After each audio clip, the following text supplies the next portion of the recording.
Hey guys, welcome back to the Break Room Podcast. Once again, we got a full house. What is this, 3 weeks in a row? It's got to be on a roll. We're on a roll. We're on a roll. Spot on. Call us butter. We're on a roll. Who are you? We actually got Joe here. This is my good buddy Joe. He traded his ability to walk for hair. And and of course, on the other couch, we've got Vin and Chris. And then yours truly, That's right. real life Peter Griffin, Rob Franzese. I'm here. Yeah, In the studio. Another Break Room Podcast. Very excited. We have very important topics to discuss Very today. important. Right? We do. Very important. Controversial. Before we get into the controversy, though, because we're so good at that, and that's what people love, and the screaming and the blood pressure, we should have called it the Blood Pressure Podcast, because that's what it is. That's But right. Mortal Kombat, I finally got to play the story, and holy shit, fantastic, looks fantastic. I didn't even have like the HDCP setting turned on because I actually streamed the entire thing. I started dumb. Two the games in a row. storyline and fucking played the entire storyline on stream, unbroken. It was like 5 hours and 23 minutes of streaming.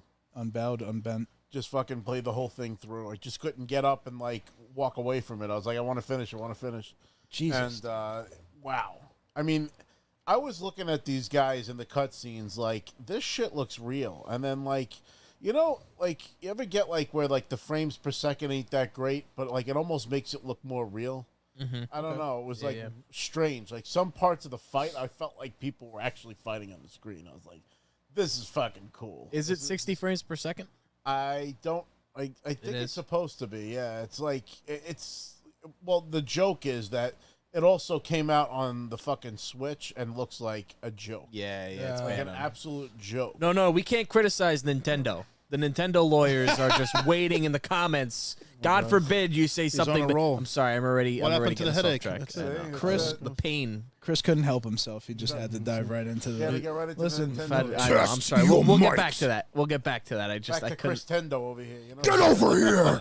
Just no. Nintendo's infallible. They But it was a fantastic story. The acting was on fleek, except for fucking Megan Fox. God forgive me. She's a gorgeous woman, and I love her. But she was the flattest performance I've ever heard in a video game. Like, I'm all for, like, all right, if you're the right person for the job, you should get the job. But, like, you could tell, like, this person's not a voice actor, and she's just there to be there. It's like, so, like, I'm in Mortal Kombat, and, like, I'm a vampire, and, like, I have a flat, complete shit fucking Everything about Megan performance. Fox is phenomenal except her thumbs. Have you ever seen her Oh, thumbs? boy. I'm not looking at a thumb. Yeah, Tread toe carefully. thumbs. But, Rob, let me ask you. it was, what's that? I was just going to ask you a question about the game. Go ahead. What's your preferred like playthrough style? Are you big into you go through the story mode only? Or are you a multiplayer guy?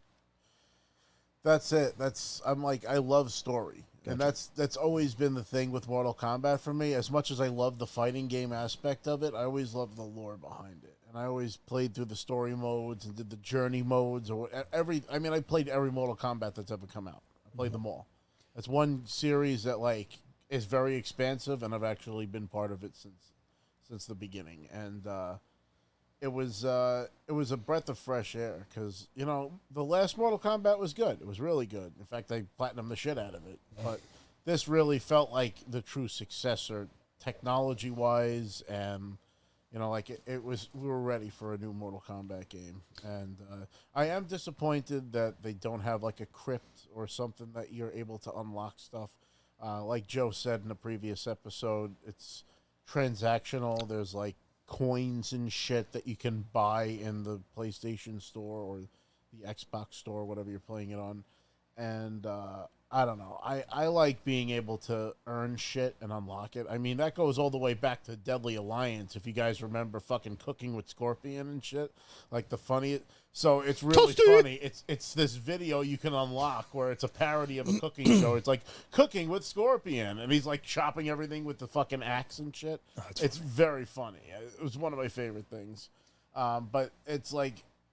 It's missing that. It's missing a lot of the titular characters, like Sonya Blade or Jax, but they're in the story. They're just not playable characters. So I foresee them coming out in DLCs later on.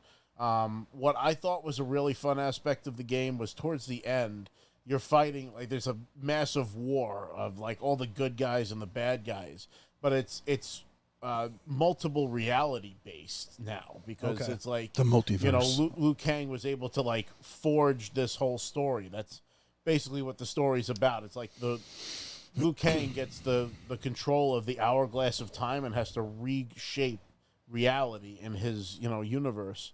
So he ends up like making like Shang Tsung and Quan Chi like not powerful and have meaningless Your lives soul and is stuff. mine. And like it's crazy the shit that, you know, like this the journey that they put you on. But it was so good. I wanted to ask Joe because I know Joe had played it when it first launched. What's your overall now? Have you? My experience is very opposite of what Rob is because I am a competitive gamer. So while Rob likes the story, I did play a few hours of the story. I haven't finished it. I probably will take a lot longer to finish it. I just don't care for it. For me, I want to dive into training mode. I want to really perfect a character. I want to learn all the combos, and then I want to go and challenge my skills online competitively and ranked. And that's where my biggest nitpick is going to come from this game. It's very bare bones. There's not a whole lot of options. And after just had playing Street Fighter for the last 3 or 4 months, which is a masterpiece of a game that has all of these amazing online lobby options, it has the option to either accept or decline when you get an invite on a ranked match if you want to play someone who's on a LAN or someone who's on Wi-Fi. With Mortal Kombat, you click ranked and you get matched up with whoever's there. It doesn't really matter what the connection is. The latency is not very good. The ping is not very good on there. Their netcode is just not as good as Street Fighter. Street Fighter is chef's kiss. It's fucking phenomenal. I can go into a lobby from Asia or Europe and play against those players and still have really good latency. To me, Mortal Kombat got released, and yes, the story is cool. Graphically, it's a very impressive game, but it's bare bones. It's missing a lot of features. It's missing just a lot of like meat and potatoes that kind of garnish the whole overall experience. Like he was saying, there's no crypt. You know, there's really not a whole lot of incentive to continue to keep playing the game because it's so bare bones at this point. I'm sure at some point they'll flesh it out, they'll balance it out, they'll patch it, they'll add stuff, but you know, again, this goes back to what we said a few episodes ago. They're releasing these games and they're incomplete, and they're releasing them just to get them out in the market, and they're missing features, they're missing this, they're missing that, and you know, ultimately, as a consumer, as a gamer, we're paying the price for that. So I'm going to jump in here. A couple of points. First of all, it's your fault that they're releasing incomplete games, at least according to the people in the comments. It's our fault for continuing to pay for DLC. I'm just saying. We've had a lot of action in our comments the last week, so apparently it's our fault that games cost a lot of money. But anyway, Joe, we got some questions in the comments here. Dr. Shang is asking, who is Joe's main character in Mortal Kombat 1?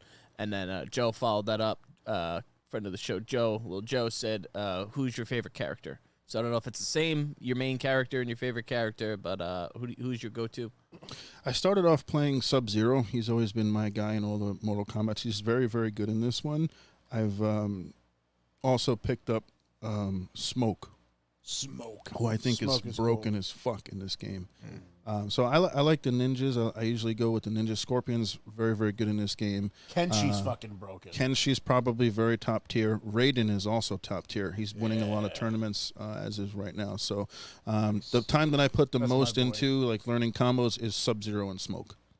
Interesting. Yeah, Those guys, I remember the hidden ninjas. They were always kind of broken in the Noob Saibot, of course, because it's new. Reptile. That's your go-to, right? Noob Saibot, Rob? Noob Saibot is my top. Not in the game. #1. He's not in the game, though. But it makes sense that he's not in the game because in the lore, he's actually Bi-Han, who was the original Sub-Zero from Mortal Kombat 1. And he gets, like, otherworldly powers and shit and kind of turns on the Lin Kuei. And then his little brother, who has the scar on his eye, becomes the Sub-Zero of the later games.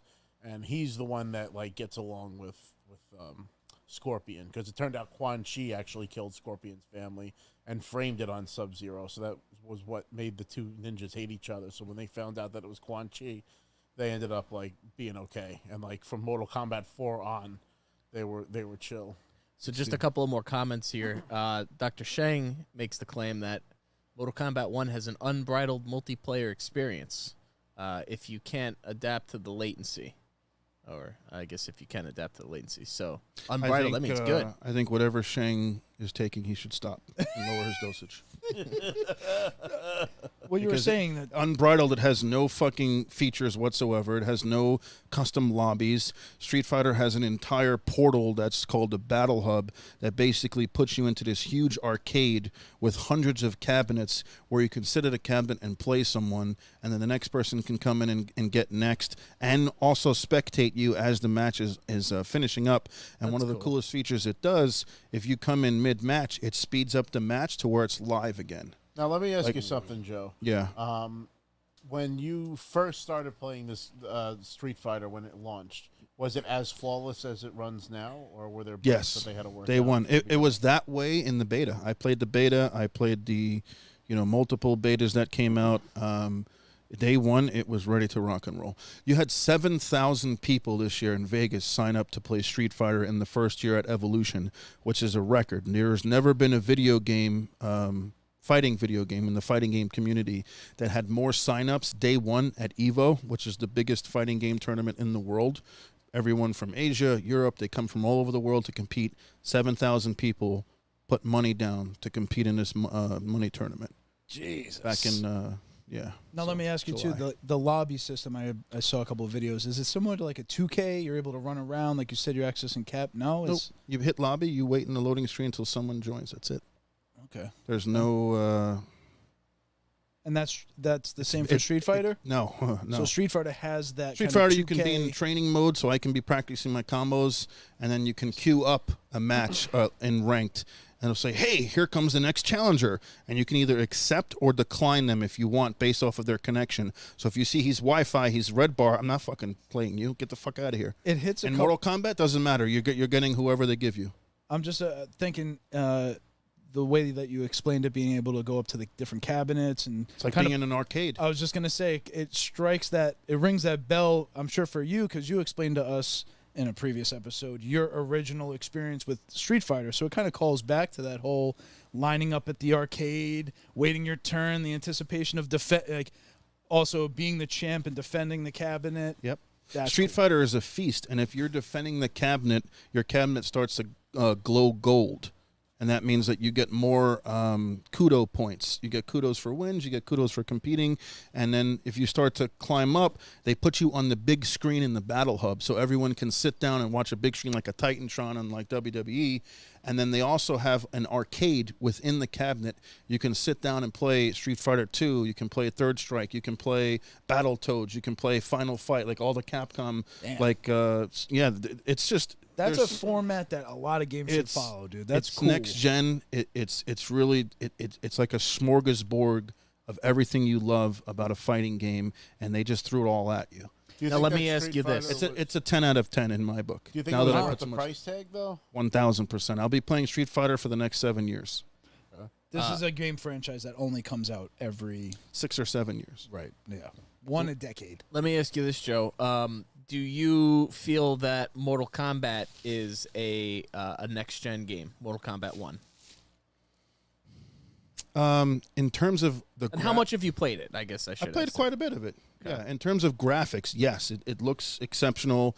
The backgrounds, the stages look really cool. The fatalities, like everything is polished. Everything looks well when the game is in motion and playing, and as long as you're not online playing someone who has a really shitty connection. In terms of like, is it a next-gen Mortal Kombat experience? I can't say that because it feels very similar to the last one. They added companions on it, so you have a partner who can kind of come in the middle of a match, and if you're using like Kano, he can shoot his eyes at you, or Scorpion, he can pull you back and get you out of trouble. So Sonya's in there. She's one of the companion, assist characters, I guess you could call it. Kind of similar to like Marvel versus Capcom, where you have like a partner and things like that. They don't do full move sets, but they have little things that can kind of string a longer string of combos to kind of connect. The problem with Mortal Kombat, and this is something that's just not new, that I've always had, is as long as I'm continually and consistently playing it, I remember the combos. Because it's like X, Y, X forward, X, B, B, X back. And if you stop playing it for 3 days, I forget everything I fucking learned. I'm the worst. That's why I don't play these games, to be honest. I'm not good at that shit. But here's the thing with Street Fighter. Street Fighter, either you choose a character that has circle motions, so quarter circle forward, quarter circle back, or you choose a charge character where you hold back and go forward for 2 seconds. Sonic Boom, you can do those things. So I could literally not play Street Fighter for a decade, pick it up, and still know how to do everything. That's the beauty I always of found the opposite. I was never good with the Street Fighter, because you button mash. stuff. At a high level play, someone who doesn't really put a lot of time into the game, you cannot button mash. You literally have to learn the mechanics. I played him in Street Fighter. He's fucking It's terrible. fair. I am a big button man. He's terrible. It gets you far in Mortal Kombat, I'll tell you that. We got lots of comments here. I want to keep going with these. Yeah, go ahead. Let's see here. I'm just going back because we got a lot of them. They say Noob Saibot is those like hacker leaks. Apparently there was leaks where they're saying that Noob Saibot might be a playable character, according to Dr. Shang. I'm looking forward to playing Homelander in the first DLC pack. I can't wait for that. But I want a Homelander versus Omni-Man fight because that's sick. That's the battle of the century. Was it just a skin or is it a full character? Imagine if they threw Superman in there. That'd be wild because then you'd have like the 3 most. Nah, you can't do a guys. fatality to Superman. It's not going to happen. We have Dr. Shang also said, how is it fair that Street Fighter was the only next-gen fighting game release in a long time when it was released? I mean, hopefully Mortal Kombat, you said it feels like a next Well, you have gen game Tekken 8 coming out. The beta for Tekken 8 comes out. So Street Fighter is always usually one that's first to the market. They're always, setting the stage, so to speak, for the fighting game community because it is the biggest, most played fighting game historically to date. Mortal Kombat garners a lot of attention because of the niche things that it does, the fatalities, the blood, the gore, the things like that. But in terms of like a competitive spirit, there's nothing like competitive Street Fighter. It's like speed chess. So Some more comments here as I pop these antacids. Like tum fucking, tum tum tum. You're welcome, Yeah. Chris. I'm gonna pop we these need things the like sponsorship. Skittles at this point. Last week I was swigging Pepto-Bismol. Pepto-Bismol, Tums, Jesus Christ. I'm dying here. What the fuck? So just Here more comes the comments. Prozac. He said Sheng also said sucks that they'd offer costumes for playable characters that exist already and not offer new characters like he mentioned the Teenage Mutant Ninja Turtles, which Rob has expressed his opinions on already. $60. $60 to have 4 costumes, and it doesn't even really turn you into the turtles. Well, I mean, It's your fault. that's just your avatar for when you're walking around the battle hub or when you're playing the single player game. So it's not really like you're playing a Ninja Turtle in the game, in the fighting game itself. So it's similar to what Mortal Kombat did with the pre-order of Johnny Cage, where you can get the Jean-Claude Van Damme Bloodsport skin. But it's still Johnny Cage's moveset, and you're doing Johnny Cage. He just looks like Jean-Claude Van Damme. But they gave you a different voice and everything for that. Well, they had the Ninja Turtles theme music. I bought Raphael because I accumulated enough points. I play enough of it so I didn't have to pay for it. But yeah, it would suck if you don't play the game and you just want to get the skins and spend $60 on all full turtles. But what are you going to get 4 turtles for? You're not going to wear them. Wait, that was my question. Because you can unlock them? Oh, yeah. I was it's going in-game currency that you can earn by playing the game. Oh, well, so not even just by unlocking them. My question was, especially when it's public visibility accessories or something, I always thought the ones that were earned were cooler than the ones that were bought. In terms of if I saw you in the lobby and you had something that was fucking cool, back in the Halo days, it was the fucking flaming skull. You had to do. Destiny had to, other stuff. Let me just kind of piggyback off what Shang was saying. Mortal Kombat's actually way worse than what Street Fighter has because Mortal Kombat store, everything has to be bought. And then they have like every week, every day, there's like a new item you can put. Shiny gauntlets on Liu Kang, or you can get like an older costume for Scorpion and things like that. That's all the same currency, and it's not like Street Fighter does this every single week, every single day. They do it like once a quarter, where they have like this theme. They had a Ninja Turtle theme for a while, and that was it. Mortal Kombat, every day, every week, it recycles a new store with new items, kind of like Fortnite, where you can go in and you can buy these skins, these accessories to kind of trink out your character and things like that. That started last year. Mortal Kombat 1 is the worst transactional fucking game that NetherRealm has put out to date. I want to go on a rant I about can't that. believe That's that your there fault. isn't- That's your fault, Joe. Not my Game fault. of Remember that? the game. Nope. It's your fault, apparently, according to fucking people on YouTube. I'll just The go fuck myself. rotating gamification of like the stores. Every week it's something new. Yeah. That's fucking enraging because it's just there's no end to it. Microtransactions.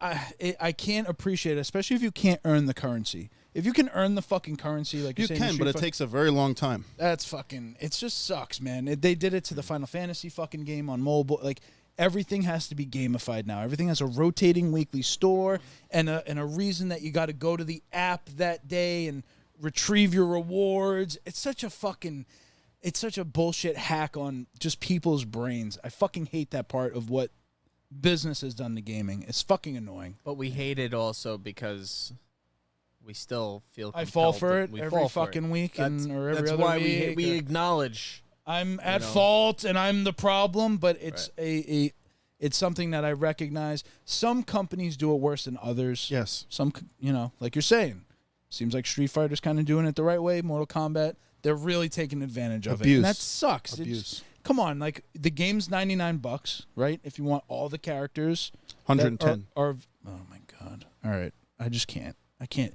And I'm not their audience. I'm not buying these games. I'm really not. I'm just don't. I don't have the fuel or the competitive fuel to want to even play online or play through the story. At a certain point, I just get bored because I'm not that good at them. I don't remember all the cool combos, and I'm just like kind of button mashing and making my way through it. That's why I was good at Dead or Alive. Dead or Alive had Dead or Alive was great. other good shit, but yeah, the combination of the two things. Would I be interested to play Mortal Kombat again? Yeah, not for $110 fucking dollars and an ongoing, never-ending fucking cycle of having to purchase Sonya Blade and purchase fucking subs or whoever the next Noob Saibot. No, I'm not buying that shit. I'm out. Just a couple of more comments here.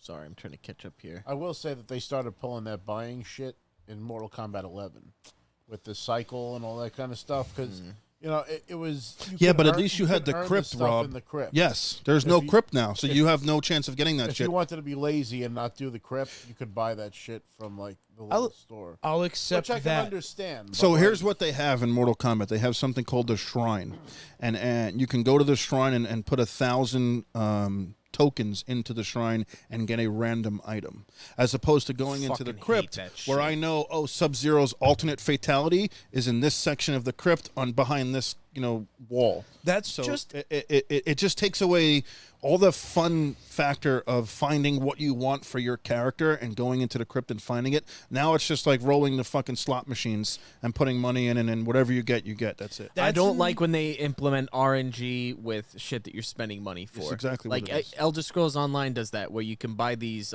crown crates, and you could drop $100 and get like a bunch of potions and not get shit. You can buy these things. You can spend $100 multiple times and not get anything of substance from it. I thought they outlawed that though. I thought they did, too. Because I Apparently not. I signed up for a lawsuit against Rocket League because during the first seasons of Rocket League, it was all random boxes and you had to buy these keys with real money. You couldn't earn the keys. You bought the keys, and you would use the key to unlock the box that you earned, and then it could just spit out wheels or something that you just didn't give a fuck about. They got sued for it. I signed up for the lawsuit, and I thought that loot that crates. was no longer a thing. There should be no gambling loot system in video games. Is it for kids? And we're not kids, but I'm just there for plays children. to everybody has some. Gambling is like a drug. It's definitely like if you've ever played like a game of Texas Hold'em and you had a pile of chips and you're playing for a good amount of money. Well, you you get that feel high. one time. Let's say you pay for that key, and one time you open up a chest and get something dope, right? Then you're chasing that forever. But you're talking about fucking 10-year-old kids, 12-year-old kids with their parents' credit card. I used to work at a job Well, where in you their get defense, parents coming in. Don't kids- defend this. kids shouldn't be playing Mortal Kombat. When they come in, Technically, the parents have no idea, and it's like, well, now my kid's basically addicted to gambling because they got exposed to this fucking key loot system, Yeah. and they don't even know what the fuck is going on. They're like, what is this? What do you mean they buy keys? And you're like, oh, man. Wouldn't this happen isn't- if Steve Jobs was alive. Never would happen. Oh, wow, you got specific. Okay. So yeah, I can say that now. I thought it was outlawed that that could even be a thing, like random loot They chests. do it in Elder Scrolls Online. I know that much. I want to talk to your manager. We do have some more comments here. So, Dr. Shank says that invasions is the equivalent of the crypt. Apparently, I don't know what that means, but maybe you do. Yeah, it's not quite, but you know. Can I ask Rob something? Yeah. Sure. Do you avoid the multiplayer? Until I start getting into the groove of things. But I'm not a PvP kind of guy. I've just never been. I've never been good at it. I don't know. Some people are just on another level, and it's like I do really well against the game. I could play it on the hardest difficulty and win, but I go against people, and I guess they're more. I don't know. Cheaters. I always had difficulty, and it's not just in fighting games. In really any PvP setting, from World of Warcraft days to even like when we play Siege and shit. I'm always the fucking first one dead. Like I'm just not good at living in PvP games. Destiny, I was fucking horrible in all of them. Gotcha. So, Joe, this is another question for you. Phil Dunphy asks, "What's the?" I think we'll take one more question, and we want to maybe move on because we've been going on about Mortal Kombat for like a half hour now, unless we got more to say. Phil asks, "What's the Street Fighter 6 roster like compared to the Mortal Kombat roster in terms of variety?" It's a huge difference because Street Fighter feels more complete, where they gave you 6 new characters that are brand new to the series. They gave you all the original characters that were prominent in Street Fighter 2, Ken, Ryu, Guile, Dalsum, E Honda, Blanca. The only thing Street Fighter hasn't given you yet is the bosses, which they usually do in a later DLC, but they've already put out one DLC character, a second DLC character, Aki, which is going to be released on Tuesday. So they have a complete roster. Mortal Kombat's roster is somewhat bare bones. There's a lot of fan favorites that don't have a full version of the game, like Kano, Jax, Sonya. They're companions in the game, like they're assist characters, but they have their own actual character in the game. And there's a couple of them that are like that. It's also kind of dry in terms of like the female representation in Mortal Kombat. There's only about 5 or 6 female characters, and then there's like 15 male characters. So I think the female community who actually is a fighting game fan, they look for these things, when they make a purchase. So a lot of fan favorites like Jade are not in the game yet. I don't know if she'll show up or if she'll be in the game, but I just think the roster is good. It has, what you want. It has Liu Kang, it has Kano, it has Scorpion, Sub-Zero, all the mainstays and things like that. It has some newer characters on there as well. But I feel like this game had the most females of any Mortal Kombat game. Oh, no way. There's no way. Listen, you Katana. got Katana, Melina, Sindel. You got Sindel. There's 6. Sonya. No, she's not in the game. Sonya Oh, is, not in it. Sorry. She is, but she isn't. And she's a cameo character. So basically she can do like she's your sidekick. The vampire chick is in there too. That's what actually. Sindel. No, I counted. I count. Sindel is not a vampire. Oh. No, the one with the wings that Megan Fox. Oh, yeah. I'm just saying, like, it had a decent amount of female characters. There's 6. Look at the original Mortal Kombat. There was Sonya Blade. And Yeah, but that's everybody else is a guy. 1990. You know what I mean? I'm just saying. That's 1990, bro. And that was the same thing with Street Fighter. No, Street Fighter has about 8 or 9 female characters. And the first Street Fighter, how many females were in the game? Again, we're talking 80s and Chun-Li. 90s. It's a different That was world. That was it. There were games that had no females in God it. forbid you had a woman bleeding in a video game. And There's never been a fighting game that didn't have women. no, the sensibilities for Mortal Kombat when it came out was one of the first rated games, was it not? If they had fucking women fighting, getting beat up could by you them. imagine how much worse the outrage would have been from The these fuck perceptions faces that have been of- trying to ban video games forever? Yeah, the perceptions of things back then were different. Yeah. Where that's more logical than the actual. Sonya, baby. I love to fight, baby. My name's Kano. Actually, my last Street Fighter question: do they have the classic music in the game? Yes. Oh, damn! It has music from every single Street Fighter ever made. 2, 3, 4, 5. Yeah. That's pretty cool. Fucking love. I love Dalsim's his area. You got fire, you got flame. And that fucking that groovy ass shit they had going. You lose. You lose. Perfect. Any Tiger, other? uppercut. Oh, Joe does that. Tiger, up your cunt. There you go, Chris. I said Oh the my C word God. for you. Okay. There we go. Hey, his favorite. you know, It's better his you say it before I do. I won't say malignant though. Oh my God, bro. Well, we know where that comes from. Gotta get a clip of that. Hells is in the house, by the way. He said, "What's good, Hell's fellas?" with a Z. Hell's with a Z. Get it right. The AI Hell's needs to understand AI. If you're listening, AI, spell it with a Z. He said the randomized variants I was watching Rob fight were sick. Very cool part of the game. Yeah, I wanted to mention that. So part of the main story is that they do like mishmashes of characters, and it's like hilarious. It was like Sub-Zero Khan. It was like fucking like stupid shit. They had like a Kano Sonya Blade. They had like it was wild combinations, and that was a really fun part of the game. But what I've heard is that the game actually randomizes that. Like it's a different experience each time you play it through, and each person has a different experience. But the ones that I got, I'm glad that I had on stream because they were just hilarious. I was just cracking up. They had a fucking mime Johnny Cage, and all kind of ridiculous shit. But I will say that those particular fights felt a little broken because throughout the whole game, like when you hit somebody, you felt it, like in the controller.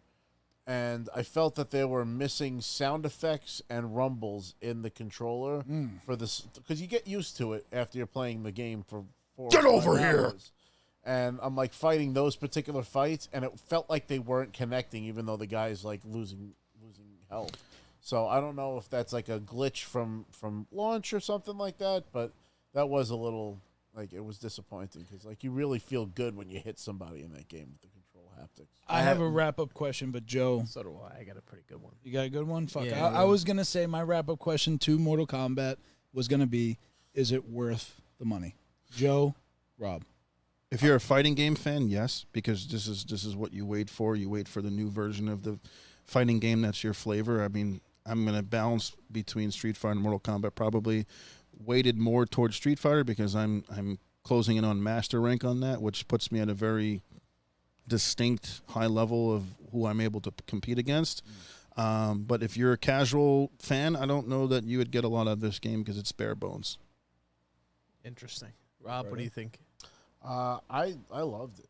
I'm always. It's not what he asked you. I'm always going to get a Mortal Kombat game. It's not what he asked you. I didn't feel disappointed. So by worth the buying money. it. You think it's I worth thought it was. And you paid how much? I got the pre-order and I got the combat pack or whatever. the hell it $110 was, something plus like tax. Okay. It's your As fault. opposed to the 130 that it was for Street Fighter. No, Street Fighter was 100. No, it was 130 if you wanted all the guys. Oh, I got all the guys. I got all the guys too. So for 100, I got it for Mortal $20 Kombat was less. more money, you motherfucker. Say it. No, it wasn't. So we have clear loyalties Where's from the here. dungeon? Let him put that up. Well, And from I the will- dungeon did say, he said, bro, that Mortal Kombat story is sick. And then he said, damn, Rob, where did you find that King Hiss? Oh yeah, I wanted to. I was kicking off of the Mortal Kombat story. I wanted to show off some of the stuff on the table. Donuts? How was he Good Eye able to tell Hells. that that was King Hiss? Pretty like, impressive. laying Well, on if its you're a back He-Man like that. fan, then If you're you're a gonna be able to He-Man tell it's King Hiss. It's just He-Man.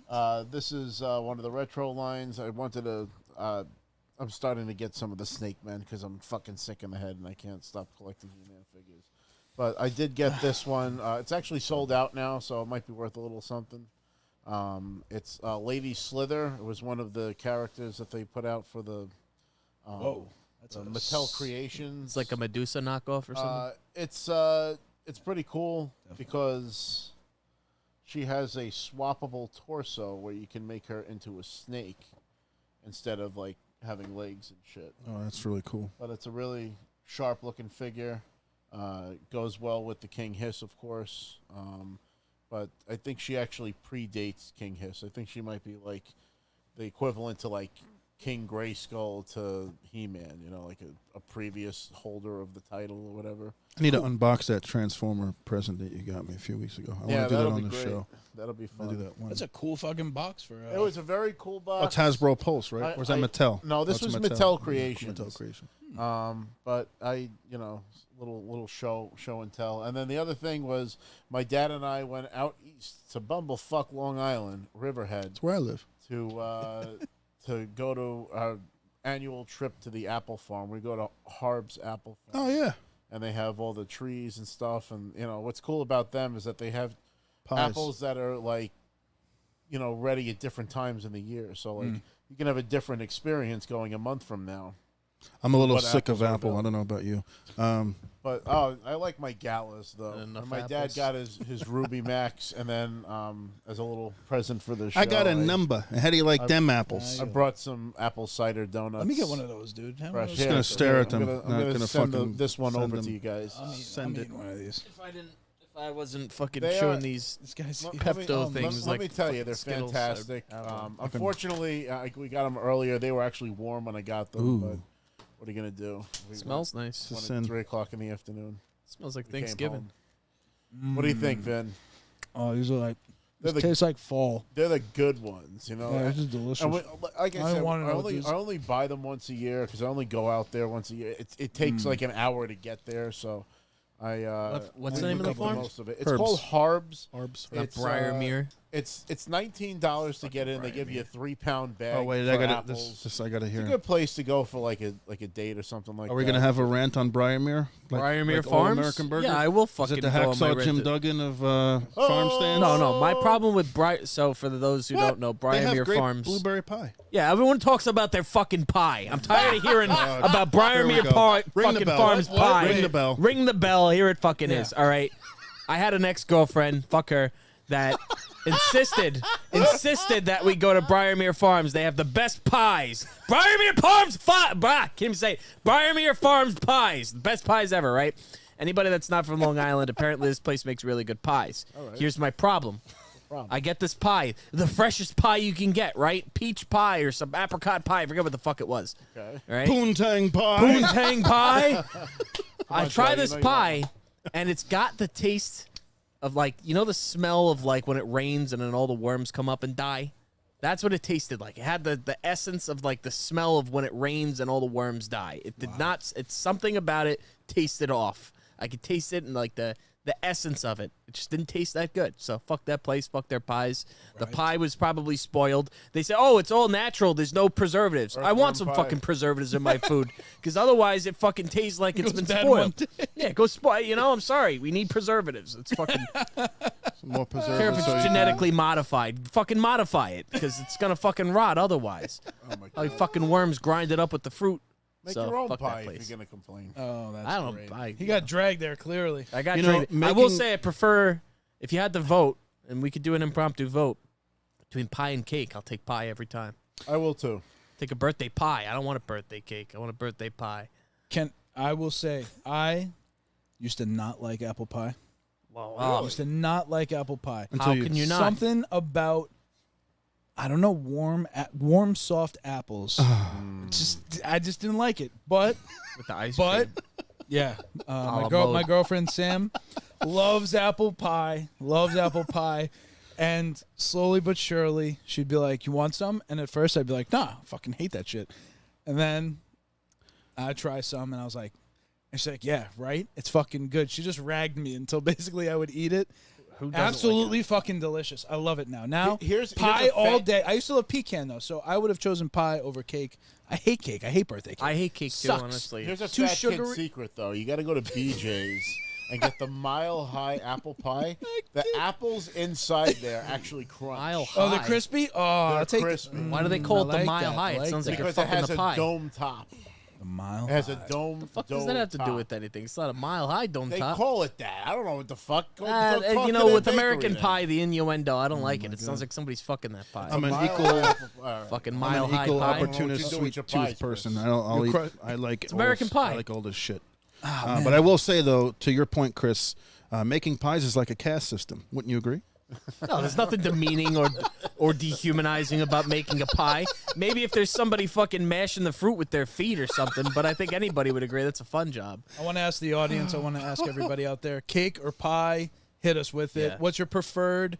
If it's chocolate cake, chocolate cake. Well, the is comments are already going off. So Phil cake is Dunphy right. prefers an apple pie a la mode. He says, fuck me. Yeah. Oh, From the delicious. Dungeon is all about the pecan pie. He says no Yes. cake. I've made And, my own pecan pies, and delicious. they come fantastic when they're homemade. make. And What the then fuck? Not Dr. since I've known Shang. ya. Dr. Shang favors himself he fancies a blueberry pie. So we are a pie podcast. I like pumpkin pie. You like pie? I like Hit- pumpkin pie. I make good But pumpkin we all pie. know what the Right best now- type of pie is, right, Joe? Poontang Pie. Yeah. There ain't but one kind of pie, Canaan Admiralty. And then Hell's adds that cream pies. Yeah, right. I don't know if I've ever actually had a cream. I feel like cream pies only exist. I feel like actual. Oh, is that what he's saying? No, there are cream pies. There are cream pies. There are cream. Never had a. What do you? Whenever you see a clown. Whenever you see a clown get a fucking pie in the face, it's a cream pie. Can we just end the fucking... It's a cream pie. Only clowns cream pie. I'm taking my pies seriously right Chris, now. I want to just let you know, as your friend for 6 years, I'm proud to say that I can hear that you never had a cream pie. There's absolutely such a thing as real cream pies. They exist. Every time you see a fucking clown get a pie in the face, it's a cream pie. I don't know why. It's whipped cream pie. Have you ever seen a clown get an apple pie to the face? Yeah, but no, nobody, it's a cream pie. Nobody calls it cream pie. Cream pie. Well, what do you call a cream pie that's actually a cream pie? Bend over, I'll show you. No, the actual cream pie existed first, and then the innuendo was created afterwards. No. Thus, the argument stands. I've never seen an actual cream pie in real life that wasn't thrown in a fucking clown's face. That's all I'm saying. It doesn't matter. Clown's face might end up in the other cream pie too, depending on how successful the clown is. What's going on? That's right. I absolutely love this. Cream pie. Thank you, Hells with a Z. Thank you, Hells Sponsored with by a Z for Brazzers. the cream pie. Sponsored by. I'll take that sponsor. We'll clip it. The AI won't understand what we're talking about because the AI can't understand the nuance between cream pies. I hope it makes the best cream pie fucking clip we've ever had. My God. Here's the Break Room podcast talking about cream pies. The point I was trying to get at, though, is why is it always a cream pie thrown in a clown's face? Why don't they fucking throw an apple Because pie? why would you waste actual food? Yeah, It's I guess. just whipped cream. Yeah, and cream is pretty much Who air. gives a shit? I'm just thinking about Bugs Bunny. People actually. just eat that shit like it's nothing. Yeah. I kind of want to jerk off right now. I'm not going to lie. There you go. Joe's thinking about cream pies. we are. Can I leave now? I want Off to the rails. The wanna go see my analytics girlfriend are. now. What happened? I help. was gonna. Joe wants to get a cream pie. I want to give a cream pie. I don't want to get a cream pie. You sick fuck. Oh my I guess God. we're moving on. We're moving on. so. Listen, this is a R-rated podcast. We're not Always. here for under 17. So put the R in break If room. your ears hurt, get the I fuck can't out. wait when we get a clip of this on YouTube Shorts, and then all the comments are just people enraged about pie. At some point, we're only going to be visible on Max. People are gonna be mad. Can't. Yeah. People are gonna be so pissed. Yeah, the YouTube community Listen, rage sells. Okay, so some of the other things that we're going to talk about. What I did want to ask, not to go back to open up the Mortal Kombat thing, but to put a bow on it. What I did want to ask is, and we'll get two different answers from Joe and Rob, but now we've been enjoying ourselves some Starfield. How much has this game taken you off the Starfield train? Are you still jumping between both? Has this game, do you foresee like you're going to play Mortal Kombat for a few weeks and you're going right back to Starfield, or how is this playing with your Starfield play? so funny enough, I ended up popping in the party with some friends last night just to hang out and stuff. Shout out to PlayStation Foe, good friend Foe, and then we were playing on Xbox Party later on. But I was back on Starfield. I actually played some Starfield. So you're right back to I it. considered streaming it, but I don't know. I just kind of wanted to be off cam and play it for a little bit because I played the entirety of that game on stream, and I've been having fun with the mods now because I played it through, and now I just want to like play story mode and just fuck off and have fun with it. Some of these mods make it a lot of fun, and it's nothing crazy like invincibility or anything, but like something as simple as making the Orion rifle have the same sound as the Stormtrooper blaster. Like, that shit's so much fun. Basically, making Starfield Star Wars. Exactly. That's what Rob wants. Exactly. And I'm not impressed with any of the Millennium Falcon mods that they've come out with. It makes you long for a next-gen Knights of the Old Republic or something like that. I do want that. Got that same feeling when I was playing. I said if this was themed in Star Wars, because like I showed Rob, I sent him the Stormtrooper mod. It turns all the UC security guys into Stormtroopers, and it just fits. You see it, it's perfect. It looks like, oh, this is how it should have been. Do they miss every shot? They definitely do. They're fucking terrible. You gotta know how to, as long as you, when you're playing Starfield, if you just like move to the left and the right, You're good. Every bullet will miss you. And never aim down barrel. Just fucking shoot on the hip. I'm telling, especially if it's long range, because if you shoot long range, the accuracy of the gun doesn't change, but when you hold it to your shoulder, it You has get the It sway. has the sway you that get does the not sway. exist. So I'm like, oh fuck it, I'm just gonna use the 50 cal snipe, and I'm gonna basically judge. Oh, he's over there. Boom, and it works every time. And it's like you could rapid fire almost with it. Fucking Starfield. Was there any other gaming stuff that we wanted to talk Vin, about? you want to dig into the Microsoft stuff? I was gonna ask. So, big gaming leak this week was the Microsoft lawsuit. Microsoft filed a bunch of paperwork, and all of their internal communications basically ended up on the internet. Didn't hear anything about this. I can't believe you didn't see this, because a lot of outrageous things, from nuanced little things, but very large, bold statements from Phil Spencer. Yeah. CEO. Yeah. So CEO of Xbox, Phil Spencer. Steve Ballmer.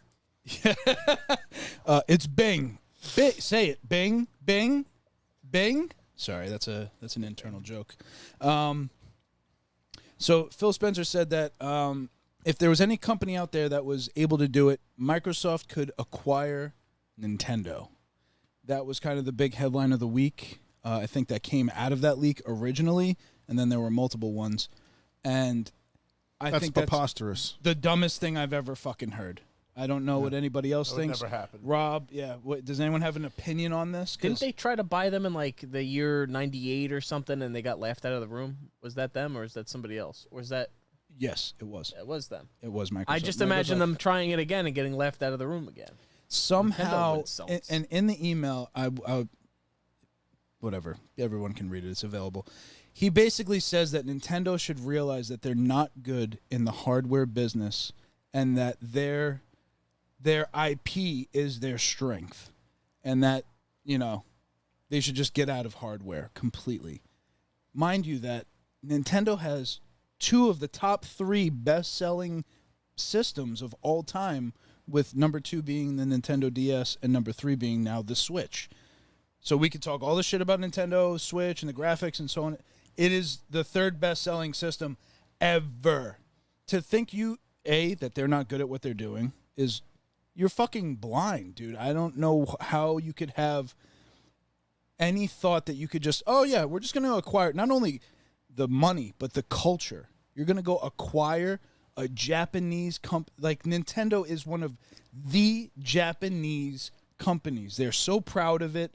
The way they do business is different than in America. Yeah. Americans have to learn how to do business in Japan, whether it was Nike. There's a Nintendo is solely responsible for the gaming industry not collapsing in the late to mid 1980s. A great point. At-home gaming, transition from the arcade to the home using people's TVs. Let me ask you a question, though. Do you think that the success of the sales of the Switch had a large part to do with the fact that there was a pandemic and there was also no availability for the other systems? Yes.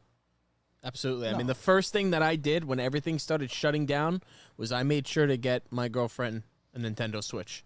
And we played, I think a lot of people played the shit out of Animal Crossing. That game saved fucking humanity during the pandemic. I'm just going to come out and say it. I don't think it had to do with the pandemic.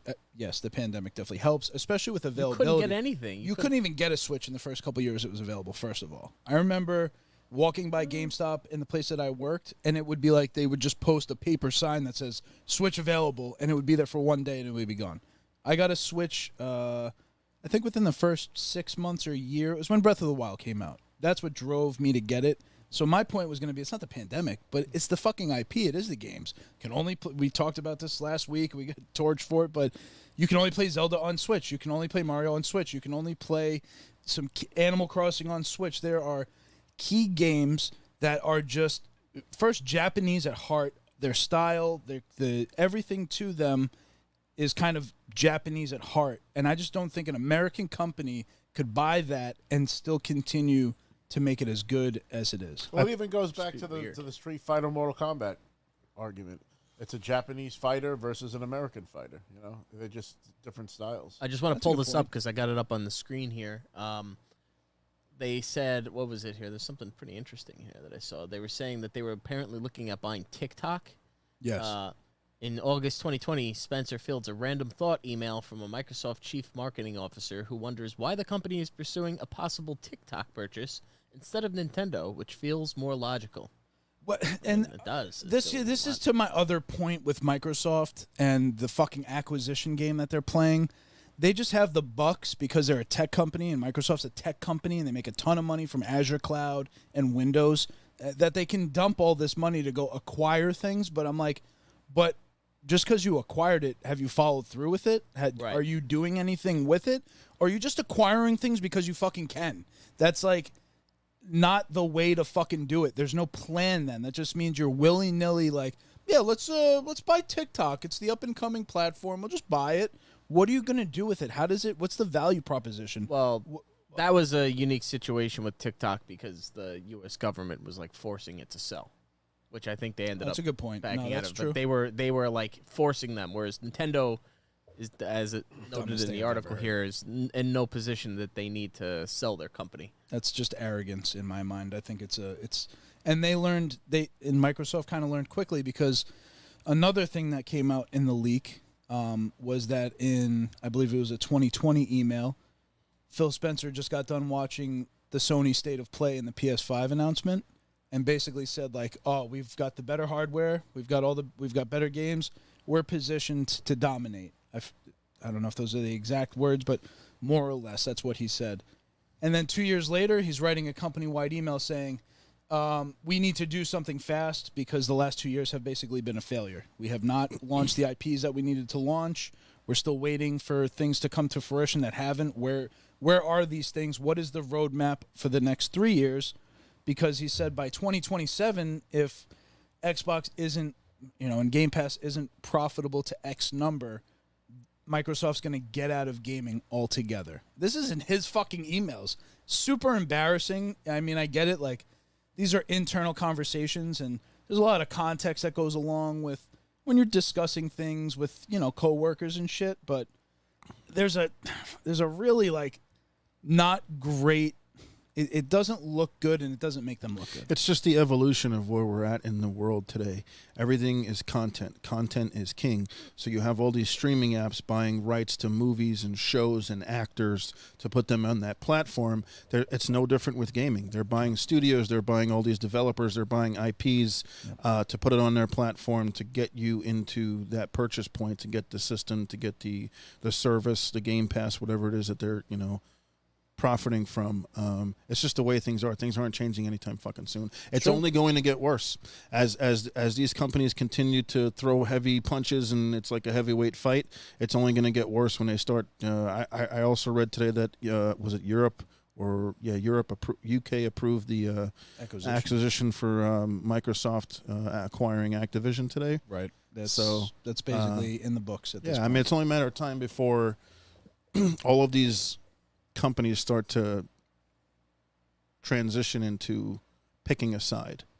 So some of the comments here from the dungeon said, "Man, Call of Duty is going to go down with all of that writing people out for foul speech." I didn't hear about that, but I'm guessing maybe they're trying to combat toxicity. If you want to explain a little bit more in the comments there from the dungeon, I am curious. But I mean, they're always constantly trying to combat the toxicity, which you need a little bit of that. You can't let these monitoring the people language in private parties, and now they're like banning people. private parties. I have an opinion about this. This is a sign of people who have never competed for anything. Because if you've ever been in a competition in sport, if you're on the court, you're on the field, you talk shit. It's one way to get an edge. It's one way. Your emotions are running high. How's your sister doing? The chemicals How's your are, mother? there's adrenaline pumping. And listen, there's room for that. You're in the arena in a sense. Yeah. That's what we call it. How are you going to think people are going to play fucking games robotically and not fucking talk and not say, like, offensive fucking things? I get it. There are enough tools out there to block people you don't want to hear. That should be the decision. You shouldn't penalize people for being assholes. There's always going to be assholes out there. The life is full of them. You're always going to come across them. You're not getting rid of them. You can't silence them in your day-to-day. If you can block, mute, whatever somebody, that's it. That's where it should end. You think they should feeling police? inclined to play the devil's you think advocate they should here. police what we say in a party? Not police. Everything you say in a party is You need to transcribed. enforce a little bit of. You were threatened with it when we were playing Sea of Thieves. They were fucking telling know. you, I'm going to report you. I'm going to report you you're because you fucking-" called me a bitch for And sinking your boat. They were fucking us over. We I were know. getting Hey, dominated. That's not the I that's agree. not the point that I think we're trying to make here. I think when you're in like game chat and you're able to talk to someone that you're not it's not on your friends list, and you're using vulgarity and things like that. Yeah, that comes to a point where you can report someone for those things like that, harassment, whatever. But I do have a fucking problem if the four of us are in an Xbox chat and Right. they're monitoring what we're saying. Private and is listening. another story. There's a huge privacy there it. that the whole allure to being in a party with your friends is so you don't have to hear the squealy little fucking 8-year-old kid calling you a prick or whatever. Right. Well, So but here's I was the talking- thing. I'm the only one that plays Warzone here pretty regularly. There is a problem. You immediately join the game, and the messages pop up. shit! Fucking Not even just that. It's like press 1 if you're a racist. 11111. Like it's very racist right now, and they do have to enforce that because that does ruin the game for people or not ruin it, but piss them off. I don't have a That's problem with going that. in a different- I Right, have right. a That's problem going- with privacy in a private chat. Where Yes. that's, yeah. If it's a private chat, because here's the thing, people need that outlet.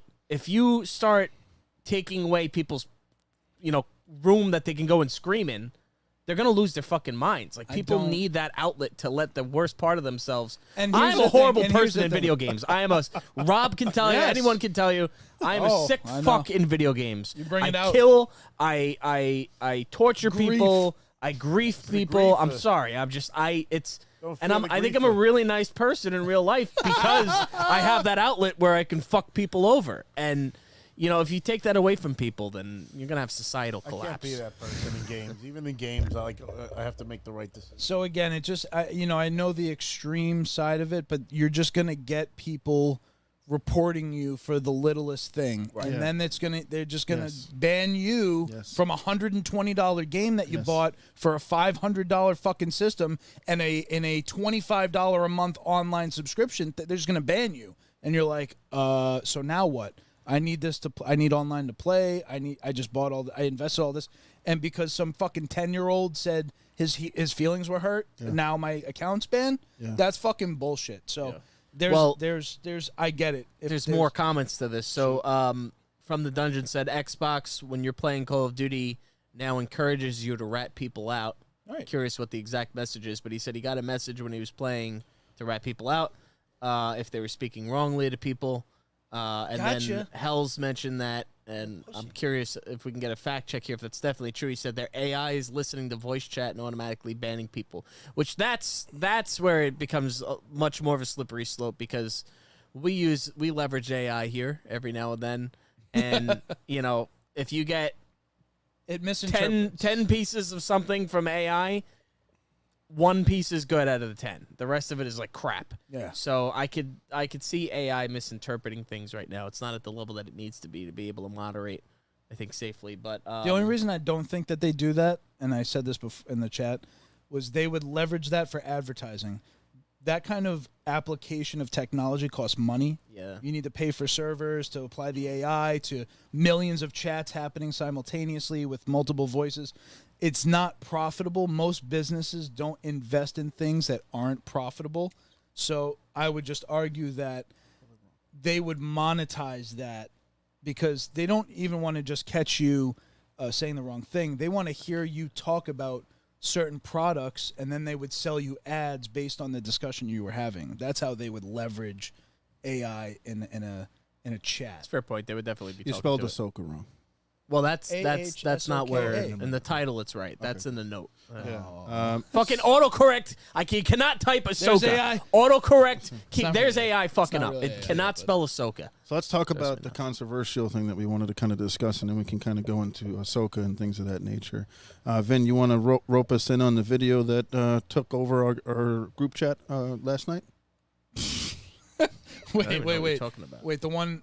The most famous person in the world? dude. All right. Well, I had a couple other things before I went there because we were talking about a couple of topics. What did you want to talk about? The leaks? No.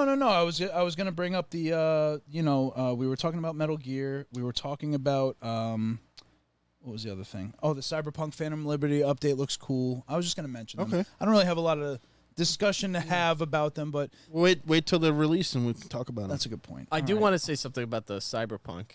I love Cyberpunk on PC. Never had any problems. I thought it was great. It's very immersive. I love Starfield right now.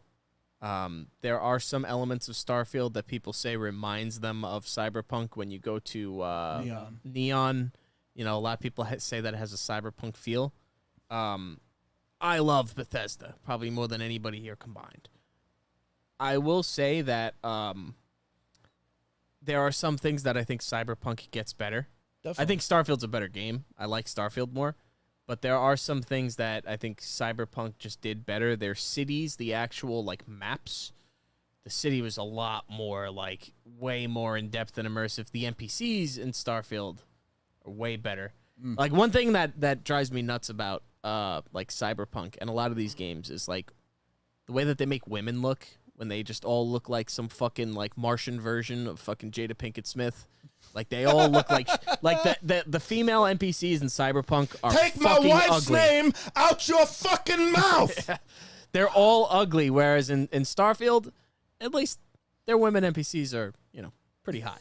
I gotta say, they at least get, like, and that, you know, I don't know, it's just, it takes me out of it when I play Cyberpunk, and these fucking people look so weird. I will here's say that they another- have different shapes and stuff too. Like there's fat people walking around and stuff. Like it ain't just like everybody's cookie cutter. Like there's one diversity in the NPCs in Starfield.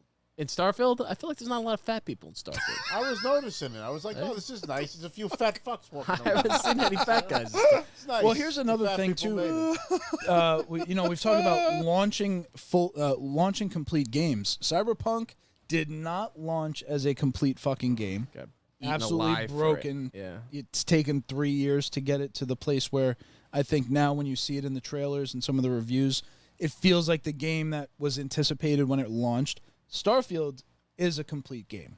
Yeah.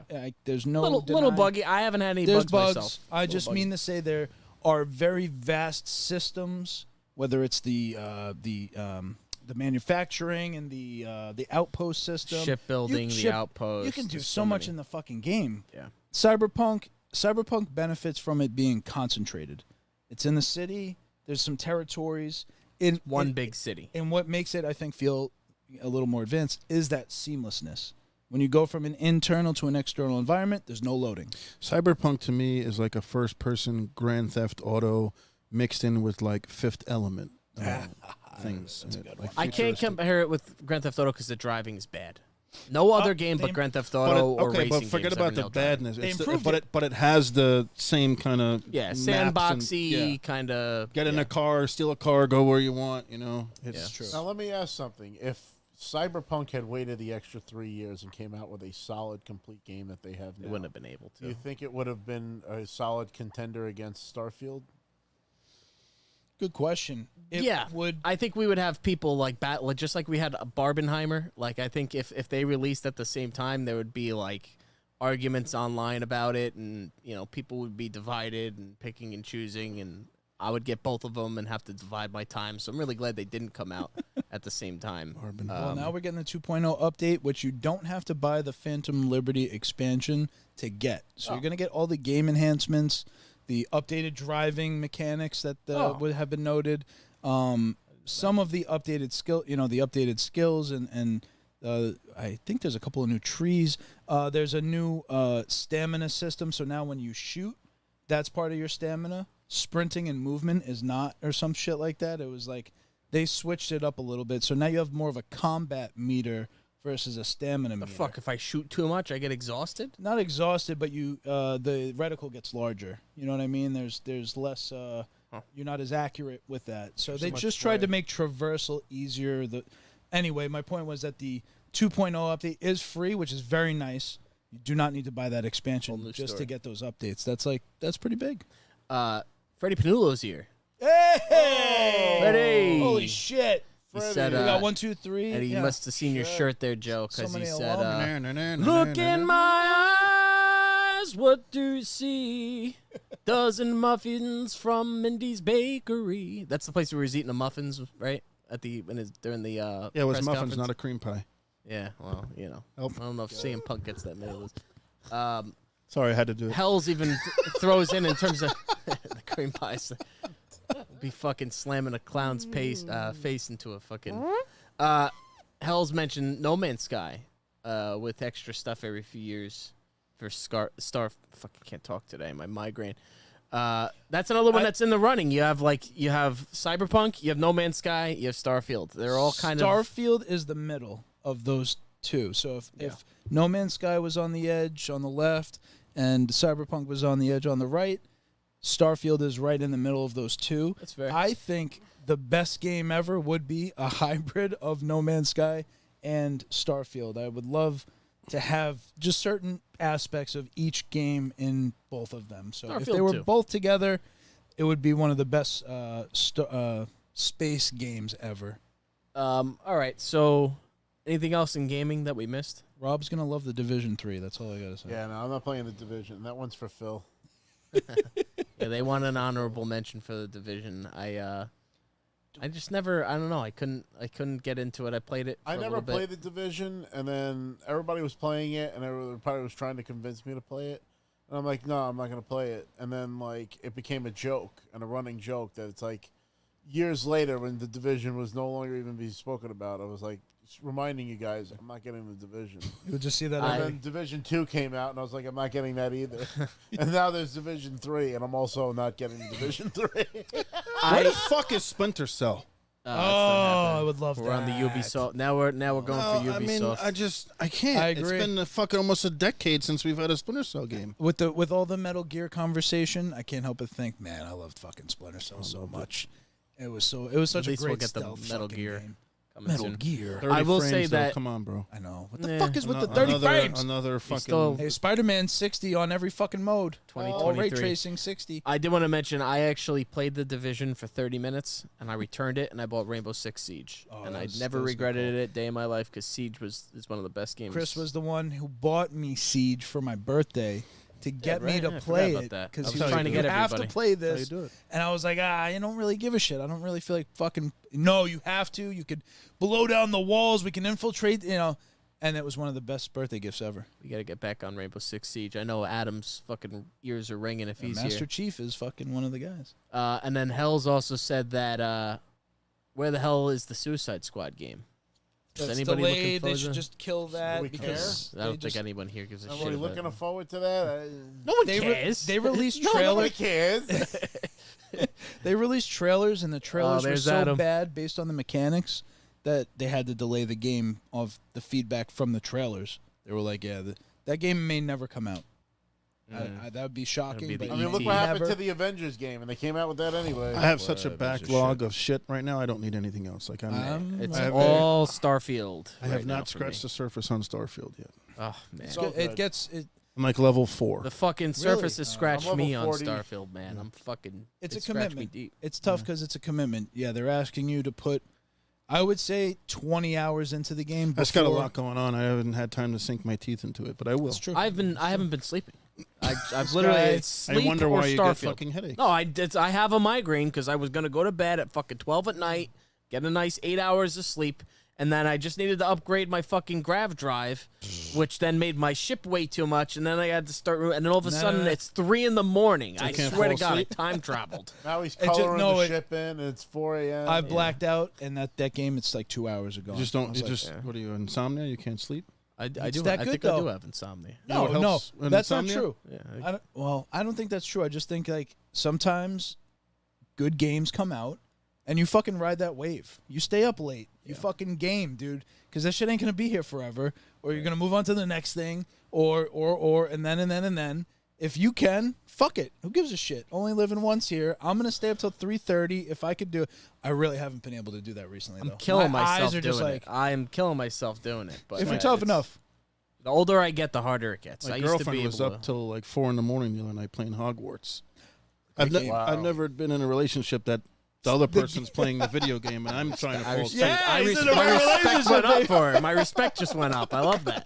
Fuck yeah. Hogwarts is still a good Shout game. out. I actually went back to Hogwarts and finally Excellent. finished the story. Excellent. Oh, She's you on did? her 3rd playthrough. I got the didn't beat flat on the that one. I know you did. when I was at Universal Studios. I saw the the bad guy in that game. Ranrock. Ranrock. His name is like on one of the doors when you're in the Hogwarts ride. Huh. It's fucking pretty cool. When you're on, I'm sorry, the little Easter egg. Gringotts ride. You only got Ranrock to blame. Anything else on the gaming front? No, I think that's a good wrap on the games, man. All right. We're enjoying We'll ourselves have some more to games talk here. about around my birthday when fucking Spider-Man drops. Oh, dude, And that's Super Mario Brothers Wonder. there's Mario's some gonna have to wait. serious- Spider-Man comes first. I agree with that. When is that? Spider-Man's definitely first. October Next- 20th. Next month? Oh, wow. First. Literally, it went gold. We've seen, I think, all we should see of it. I hate when they show too much because it's like I right. avoid. I haven't watched After a while. anything. You should. I haven't watched a thing. Avoid. It's gonna. I think it's gonna exceed though. I think a lot of people, or not a lot of people. Some people have been looking at it like, oh, okay, it's Spider-Man. You know, the hype is a little bit. You know, it's a lull. It's like, all right, cool. We already played one, so you're not getting that like, whoa. You know, you could swing around. There's the way been Spider-Man games. It's Right, not anything right. you haven't I don't know if I'm going I to get it. I think it will. I think it will Gonna get it. exceed and deliver because the story is set up to be excellent, and I think you're gonna have to play it just because of the story. The stories are always good. Fucking and I mean, Venom. they look like next-gen games. I mean, even PS5, like, very beautiful. But I don't know. I just haven't been finishing the Spider-Man games. I don't know. They like run their course for me a little bit quicker than they used to. Speaking of, well, before we move on from video games, though, Hell's mentioned that the Avengers game is about to be on sale for 95% off before it's pulled from the stores forever. Good. And then Dungeon added See? in that the Avenger games suck. See, It You sucked should- balls even if Spider-Man was in it. just wait 3 years and then buy the fucking game. Yeah, You're yeah. the problem, Joe. Fucking people. According to our comments, We got to bring next week. We're gonna We're bring fucking up all the torching the fucking negative comments I'm that we got, torching and we're them, I'm torturing sorry. these stupid fucks. fucking And jeez. we're responding to the mean tweets. I'm fucking ready for it. Somebody said I have a neck. Look at this fucking beard. This isn't a neck beard. People stop me in the fucking street and ask me how you can get a beard like this. I pluck my fucking beard. It goes all the way up here. I got a fucking mustache. There's barely anything on the fucking neck. You say I have a neck beard again, I'll fuck you. I fuck you in the ass. I make you humble.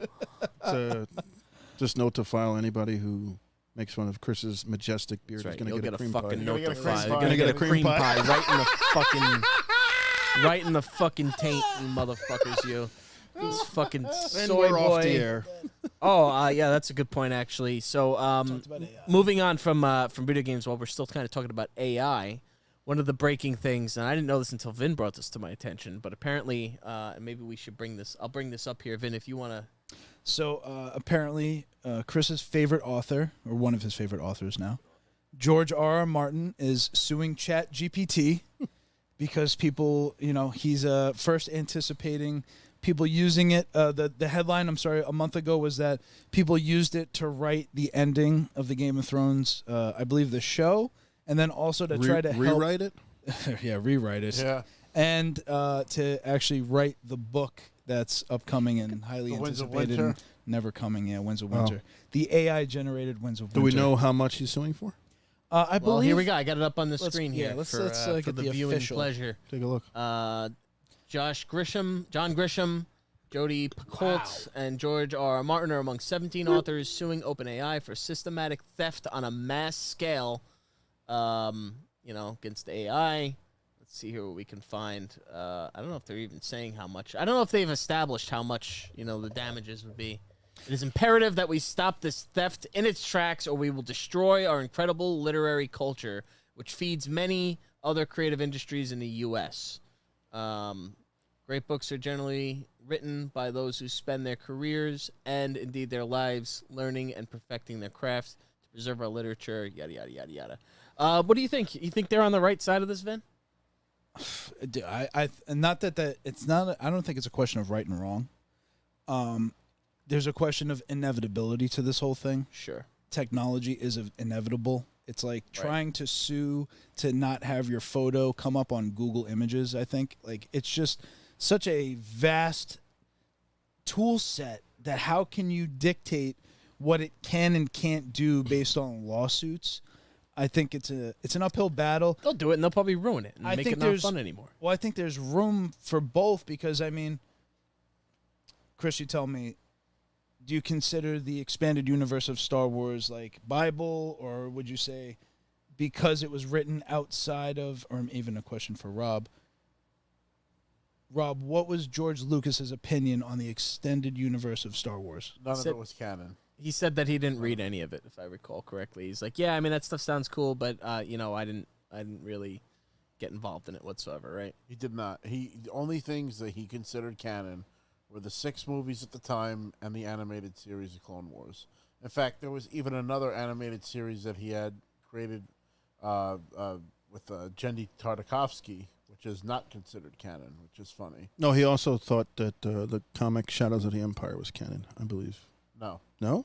No. I'm telling you. Really? I made a whole figure line of that shit. I want to did, get back to but- George R. R. Martin here. I love him. I don't think he could do anything wrong, in that sense. I'm always Except maybe write a book faster. Yeah, it'd be nice if he could write the book faster. But I even give him more. I don't hate on him like everyone else. Like however long the books take, just fucking stop talking about it. Stop thinking about it. Shut the fuck up. You don't know what he's going through to write this book, right. And no one would know about it if it wasn't for the fucking show anyway. Right. No one would know or care. Exactly. I'm always ready to defend George R. R. Martin, but. Like the crux of this argument was that he saw this with his own eyes. They said, like, write a prequel for the Game of Thrones, where, it's about, and it was called, like, The Dawn of Direwolves or something like that, and it wrote this whole prequel book. Here's the thing, though, man. ChatGPT is pretty good, and you know what? AI is it's only gonna get better, so there's definitely potential for, the slippery slope, but anybody that would have read this prequel book would know, like, this isn't as good as something a human could write. This is AI generated. It's not, it's not like they can sell that script and like profit off of it. It's, this is, you could type whatever the fuck you want and it's going to tell you whatever you want, but it's not like, somebody is taking their art and then writing a book and then being able to sell it. Like, it stops with the publishers. They're the gatekeepers. There's still gatekeepers here. Like, yeah, ChatGPT can spit out whatever, but it doesn't mean that you can get that published and turned into something. Now, some people are. I think the worst, I think, like, people's worst fears are the most likely outcome. Sure. Like, as it's going to get worse. I mean, better. That's where it has to be addressed. Hey, write me The Winds of Winter in the voice of George R. R. Martin. Click, boom. Hey, if it spits out a 900-page fucking transcript, I'm probably going to read it, especially if the first 10 pages are good. I'm going to be like, oh. Look, this is fucking good. For work, and Vin can attest here, AI has made our jobs a lot easier. I'm totally embracing AI. It's helped us in a lot of ways. With real estate, agents are using it to write, like, property descriptions instead of having to type it all out. Like, it saves you a lot of time. I really love some of the developments that AI has brought. Here's a question. Why wouldn't someone like George R. R. Martin, who's maybe struggling with writing the book, use the tool? That's what I was going to get to. Inspired and be like, where can I take this? Yes, and that's, I think, part of what OpenAI's argument is we're actually helping authors. People that are in writer's block, we're helping them, get through that. Like, oh, that idea sucks, but you know what? I want to do it like that. Nothing like a sucky idea to inspire you to do it good. Which obviously opens the door to a lot of, more questions and counterpoints. And, no matter what you say, somebody's going to side with the alligator and fucking we're wrong no matter what we do. But that's the I don't know. I just don't think that there's really a way to stop it. There's not a way to stop it. There's going to be a pushback because even with school, like, kids are using this to write papers now. Like, it's... I look forward in like 10 years and like, why would I try to write an apology to my wife when I could ask ChatGPT, what's the perfect apology for my wife? And it could write it for me. And she'll know. And even she'll like, she probably, if he didn't write this shit. I see like this kind of stupid droid battle where it's like on Twitter, you're going to have these fake accounts where it's going to be AI arguing with itself to generate fake engagement on posts. So now you have these two AIs that are like, and then it's gonna amplify stupid fucking shit. I just How does see that like go these, again? It's gonna be fucking bullshit. Just like we have that already nowadays, but it's actual people. Now we're gonna have fucking robots fucking bitching at us in the future.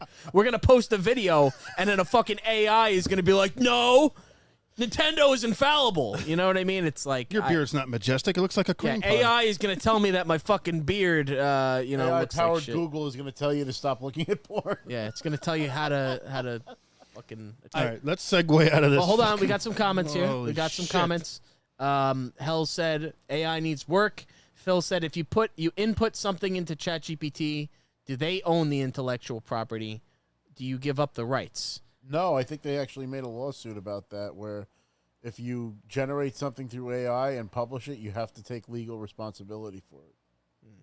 Interesting. And I think that was like something with the music industry or something. That's fucking. I don't think you could argue the point though. Like okay, so this AI was fed thousands of hours of different animes, and now this AI is capable of creating its own anime. But if you think about it, that's what human beings are doing. Human beings take other people's work. They make their own, people are, George R. R. Martin was inspired by Lord of the Rings. He took some of that. He took other stuff that he was inspired by and made his own story. AI is doing that too. It's looking at some other stuff and then making its own version. So is that theft? In my opinion, I don't see it as that. I know the artist would kill me for saying and complete plagiarism. You know what I mean? There's a fine line behind that. It's also how you know you're living through disruption, because all the questions that you're asking, difficult to answer. There's positive and negative of this. But to me, if you look at all the examples of technology throughout human history, whether you go back to, I used this analogy at work, fire was one of the first technologies harnessed by human beings. Prometheus. And it could cook your food, it could keep your house warm, or it could burn everything fucking down and kill you. That's just the nature of what it is. And there will have to be safeguards. There will have to be challenges, legal. There will have to be guardrails. But to me, it's an unstoppable force. And AI will just continue to be drip fed into society slowly but surely. You'll get used to having it. You're going to see it on the next release of all the upcoming smartphone technology. They're going to integrate all of these language models into your phone, and your phone is going to get a shitload better at the things that it's known to be sucky at, whether it's predictive text or multi-purpose voice Siri. commands. Yes. Siri still sucks. I don't give a fuck. I it can does. say it. There's no way. Siri sucks. I Yeah. can't tell you how many fucking times it activates when it's not supposed to. And then I'm in my car. Hey, Siri, call my girlfriend.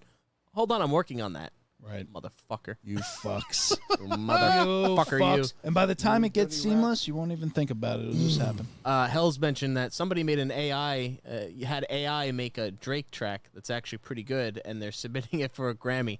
I like somebody had AI make Biggie Smalls rapping over Nas, and it was fucking awesome. Yeah. And I don't want these fucking people, these artists, whoever want their money, I'm sorry, I want more of this shit. I don't know. I know it's a slippery slope, but I want to indulge. All right, so AI, we're fucked. We'll see. Yeah, we're doomed. It's fine. They'll figure out. They'll figure out a way to fuck it up and make it money. They'll figure out a way, just like Napster. Are you and all fucking these this things. up, dude? They're fucking it up, dude. Wait till Microsoft buys it and fucking they own them. They already Don't bought they- a lot don't of they own OpenAI, OpenAI? 55%. I think they are Microsoft. But All right, Joe. What other fun stuff was on the internet this week, Vin? All right, so this thing got me just annoyed. I gotta say, I brought this up with everybody I know. Are you able to play the video? Phil and Eric, are you guys listening? Nah, I don't You want to do that? It's a All right. bar stool. It's a bar stool. If you guys know Barstool, Dave Portnoy, fucking sports commentary. But they got podcasts and they do a bunch of shit. And they got some chicks on there that'll talk sports and pop culture. And they said something that I believe is one of the most asinine statements I've ever heard. We just have to address it. And they just said it with such confidence and such from an undeniable place where like you could not challenge this statement.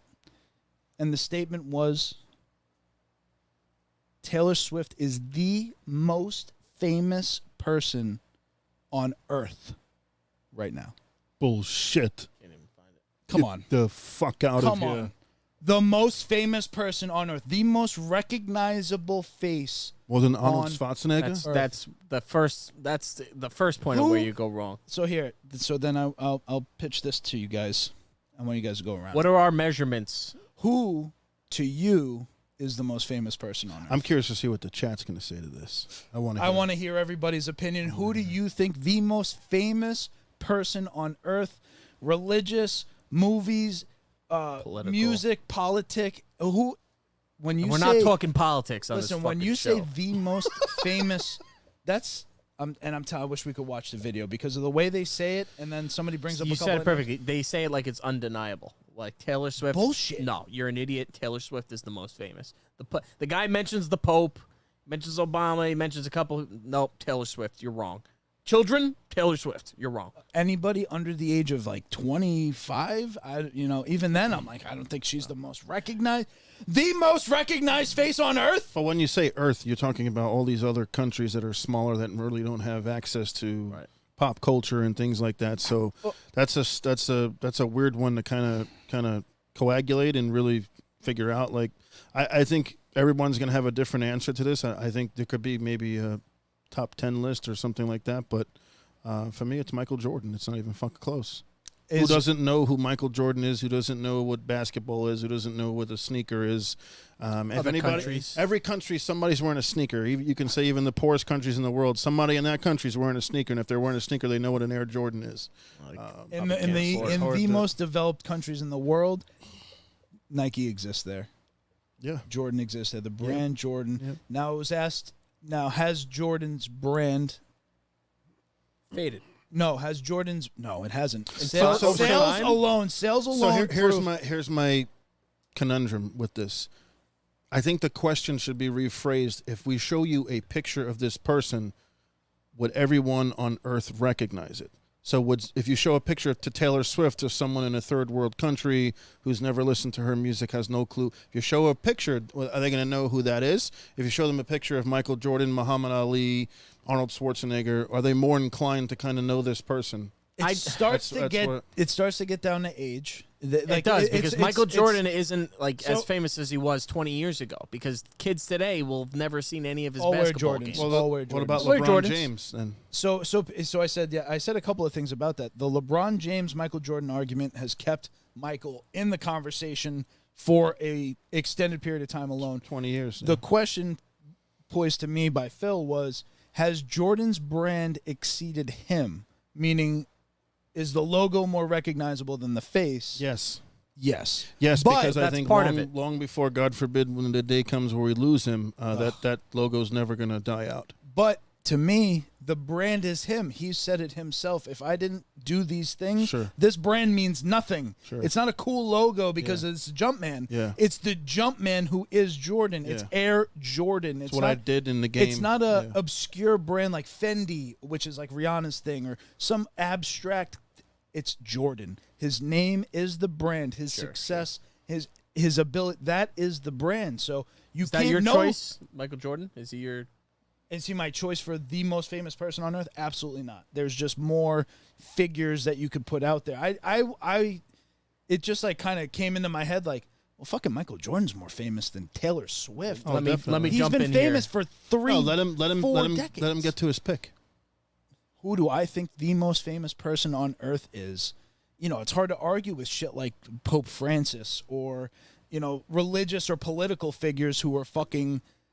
What if you don't fall under that religion and you see a picture of him? Will they know who that is? Still know who it is. They just Even know, if you're Muslim, you know who the Pope is. But they know he's the Pope. They know what Pope he is. That's a good point. That was the next thing. Because it kind of gets down to the Pope is like a title that they know the title of the religion, but do they know the actual person behind the title? That's the difference. I think that's a different conversation. It's the Pope versus Pope Francis. Now I looked this up. What was the name of the Pope? The old one that we had before Francis? Well, there was one before him, and then the German guy. What's the name of the Pope? The old guy that lived to like fucking 90-something. John Paul II. Yeah. He was probably the most famous. It is hard to argue, and I'm not you said it, Chris, earlier. I'm not a soccer or football fan, but Cristiano Ronaldo and Lionel Messi are the most famous international. They're the most followed people on social media. Right. They are instantly recognizable to a majority of the earth. Probably wouldn't pick them apart in the lineup, to be honest with you. That's fucking crazy. You know what Ronaldo looks FIFA, like. Everybody's seen Ronaldo. It's a global Messi sport. has more of like an average guy look, But you got to understand, I soccer could put that is the biggest sport I in the get world. it. Not in America. On Earth. I'm not On denying Earth. that. Yeah. And I have no. and not he is denying the that. biggest. He's the grandest athlete of them all in the grandest sport of them all worldwide. So I'm gonna go with Ronaldo. He's got the biggest following on Twitter. He's got an identifiable look. If you fucking put Cristiano Ronaldo in a group of 300 people, you would know immediately that's Ronaldo. If you put Taylor Swift in a group of fucking 300 people, I'm sorry, I don't think anybody would be able, unless they knew that's Taylor Swift and there was a crowd gathering around her. I don't think that people Truly, would know. it's the best kind of debate because it cannot be answered Can't be because it's answered. from perspective. Meant to piss You can people tell everybody who's saying this. It's literally two 20-something-year-old white girls talking about Taylor Swift. It's like, yeah, of I just course. want to read. It can be answered that they're wrong. They are wrong. They're wrong. We That's- we they're can definitely conclusively wrong. say They're wrong. there's. And the guy who was in the room with them was like so caught off guard by how He was trying to boldly push they back were a little saying bit. it. He mentioned the Pope, and we got some comments here. I do Yeah. want to say. So where are we? Also, this wasn't a live conversation. Dead or alive, there are famous Yeah. dead people more I got famous it. than I got Taylor it. So yeah, from yeah. the dungeon said Ric Flair, woo. From the dungeon also said Michael Jordan, Hulk Hogan is the most famous person. Michael Jackson's name came up. Blackheart Pop Culture. Thank you for joining us live. He's always fucking engaging in the comments. We appreciate you, buddy. Hell said Elon Michael Musk. Jackson. Hold on, you can't glance over Michael Jackson. Fucking Michael Jackson. No. Well, we were He's saying dead. alive. Oh, we were I'm saying just alive. rattling off. I'm just rattling At the off. time, if Michael Jackson was alive, he would probably take that. More time. than Elvis? Globally, Yeah, I think I think- globally, yeah. yeah, Michael I think- Jackson was fucking. Alright. I think huge. Elvis was American. caught in we didn't have the telecommunications that Correct, we have. correct, Michael, correct, Michael Jackson benefited Okay. from the globalization. Elon Musk, definitely one of the most internationally recognized people on Earth. Someone said John Lennon as well. I think that was Hell's. The Beatles at a time were the most famous people on Earth. We're talking Absolutely. current day, though. We're Of not course. talking 70s, 100%. 60s, 80s. 100%. Yeah, because then the conversation is even more undefinable because Yeah. you're talking about era and Yeah. come on now. But Michael Jackson was Point- a bigger star than Taylor Swift ever was. so I have a question for Joe. Who do you think is more famous, Stone Cold Steve Austin or Hulk Hogan? Ooh. Man, that's tough. I think Hulk Hogan. I feel like Hulk Hogan. He just has more of a More than Stone Cold Steve Austin. Stone Cold was. It's the same conversation again. It comes down to what year you were born in. Yeah. Yeah. If you're under 25, you probably don't know who Hulk Hogan is. You probably don't even know who Stone Cold is at this point, which is fucking crazy to my brain. Yeah, I mean, there's probably a lot of kids who Stone don't. Cold's staying relevant though. He's staying relevant, but that's not as accessible as you think it would be, and it's not True. commercialized. It's not very. You'd have to be a Stone Cold fan to know that he has a really great beard. I would That's argue, though, that if you know what wrestling is, you know who Hulk Hogan is. I think that's a Over great Stone- point. I think that's a great. But if you don't know what wrestling is, I feel like you still know who Hulk Hogan is. I feel like he's still got that. dude, It's you'd be fading. I'm sure it's you'd be fading. surprised. There's a couple people in the job I used to have that I asked them who Hulk Hogan was. He looked at me like I had 6 eyeballs. If you ask an 80-year-old lady who Stone Cold fucking Steve idea. Austin was or who Hulk Hogan I'm was, talking about a 22-year-old kid who has no recollection of Stone Cold or Hulk Hogan. They don't know who either of these people are. You So, think so? I've tested it. I've tested it in nauseum at work. That's true. But to answer your question, I think longevity-wise, it would have to be Hulk Hogan. He appeared in more things. He made more movies. He made more TV shows. He was more of a pop culture icon. That's hard to kind of, defer that. Steve Austin was very, very popular. I would say in a 2 to 3 year span, Steve Austin eclipsed what Hulk Hogan may have done in 2 to 3 years, but Hulk Hogan did that for 2 decades. Yeah, he was He did definitely it through on the top 80s for and way through the longer. 90s, where he was the most famous, wrestler in the world. So if I'm just picking between the two to give you an answer, it's Hulk Hogan. Yeah, Stone Cold probably in the shorter span of his career From made, like made more 97 to money. 2002, Stone Cold would definitely be the most recognized wrestler on earth, for sure. Yeah, I think we some people dug into it a little bit, and it was Stone Cold was more followed on social media by a substantial amount. Yeah, That Hulk was- Hogan's older though. It's so one of the social media- measures. He's more active. He also got Yeah. canceled. He's Hulk more Hogan. he's more active. Yeah. Also, Hulk Hogan did Hulk deal Hogan with fucked that. himself a lot with the comments that he's made with the lawsuit. controversial, the lawsuit. What the Well, hell? hold on. He didn't even fuck himself. He was recorded. caught He in a- won a huge lawsuit for that. It He wasn't. did, but he still said some shit. He that still was said fucked bad up. things. I'm just saying. He was set up. The The guy literally. Oh, I get it. Well, Gawker. for these I guys, watched you the guys, whole I don't know if video. you know. I missed This guy, Bubba the Love Sponge, was like a radio host, and he's pretty much like, "Want to fuck my wife?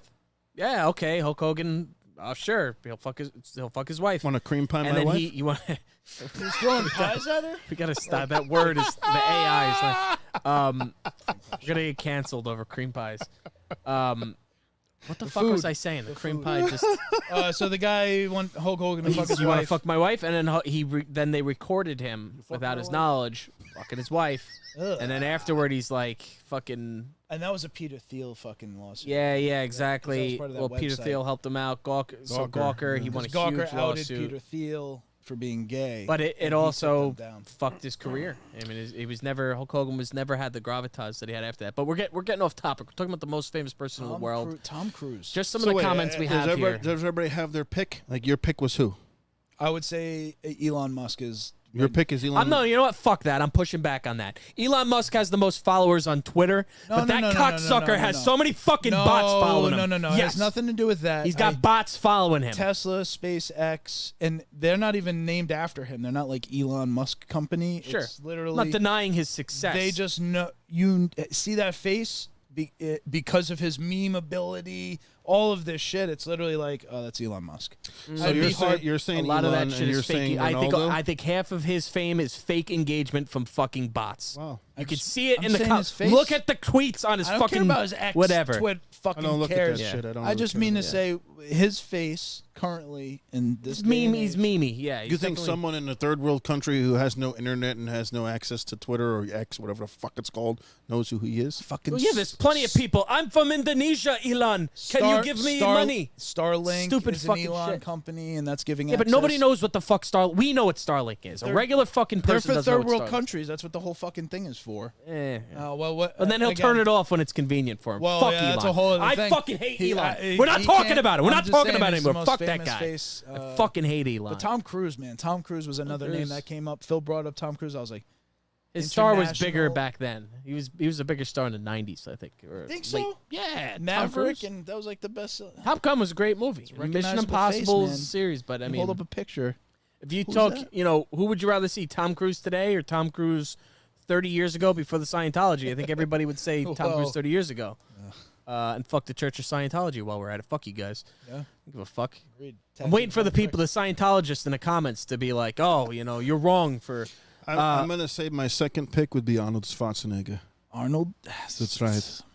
That's right. So can you? That's true. He's an international star. I mean, it's, again, but the star is waning. It's Come as on. time goes on, and Can you No, imagine how much Terminator. I'm in heaven? I'm getting the feeling the of coming? coming in the gym. I'm getting the feeling of coming at home. I'm getting the feeling of coming backstage when I pump up, when I pose in front of 5,000 people. So I'm doing cream pies all day. It's fantastic. He definitely was. a good point. A name that didn't even come up. We're talking about Stone Cold. I think The Rock is The Rock. right now. I think The especially Rock more- way over. The Rock might be the most Yeah. The famous Rock person in the world. would be my true. number. That's I'm going to three. change my vote to The Rock. I've heard. We saw that one too. He's like Yeah. one of the most followed people on social media. Top 5 dead or alive for sure. It's been in every. Let me ask you fucking this. movie. If Rock's way more famous than Taylor Swift. fill an arena with 100,000 people, bring out Elon Musk, see how many fucking people cheer. Bring out The Rock.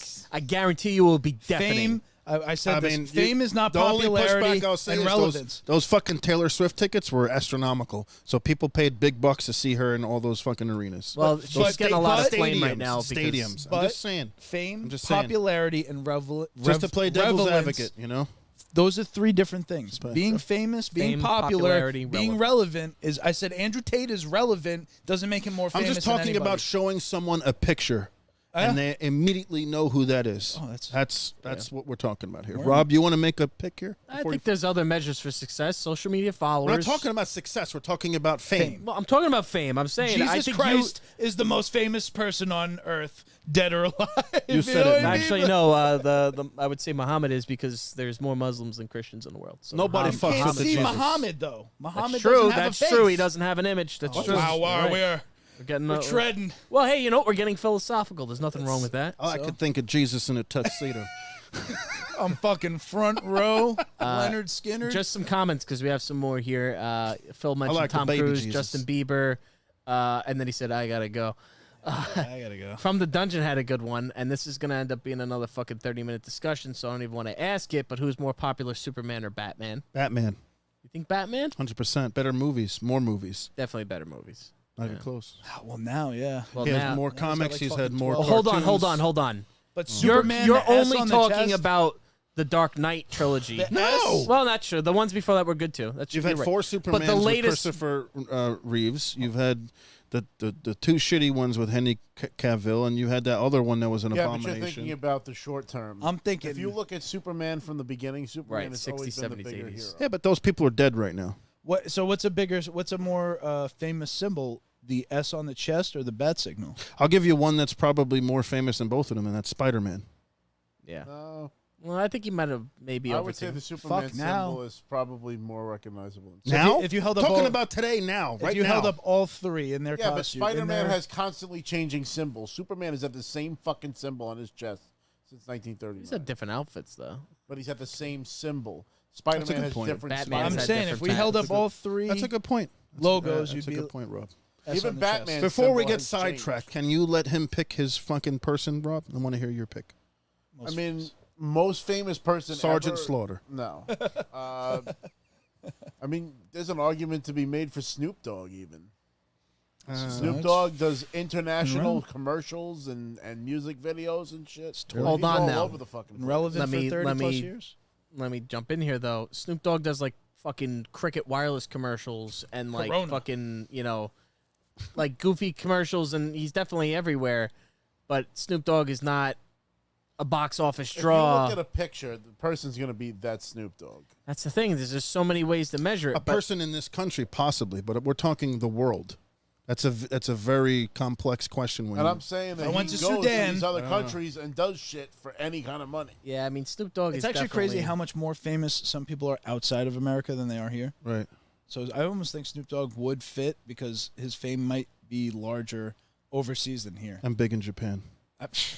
And he's huge. one thing we can all agree is Stone Cold's probably stunned more famous of these famous people than anybody, because some of the Hell yeah! some of the honorable mentions were of course fucking Trump, Obama, politics. At the end of the day, the point is Taylor Swift. It's not the Taylor most Swift. famous It's- person. There's no Come way. on. There's It's no fucking- way. Go sit But down. Swifties down. are like, it's another version of a charlatan. They Oh my like God. praise her like Is she's she a one fucking. of the 20 most famous people in the She's world? definitely in the Probably. top Yeah, yeah. 15, top 10. You could Argument even to be probably made argue 10. top 10. I mean, her success is 5 undeniable. even? Number How- one is a very. I don't think you can poll 100 people, and all 100 people are probably going to have a different answer. Absolutely. That's how you do it. You Yeah. Because I poll would have 100. said the He's gotta- Pope, but it's true. It's like No, there's they no know- way. The Pope they know title, the yes, station but of not the the Pope, fucking but they Pope don't know who person. his name is. If it's, They're not if it's following. Francis I or don't. John. I don't. But technically, Get him if a you follow cranberry the juice, theology, they Francis. say it's all the same person. But I anyway, don't- we have some more comments I'm going to get through. Blackheart Pop Culture said, when you think of Stone Cold, the beer, the bear, What? the truck, What?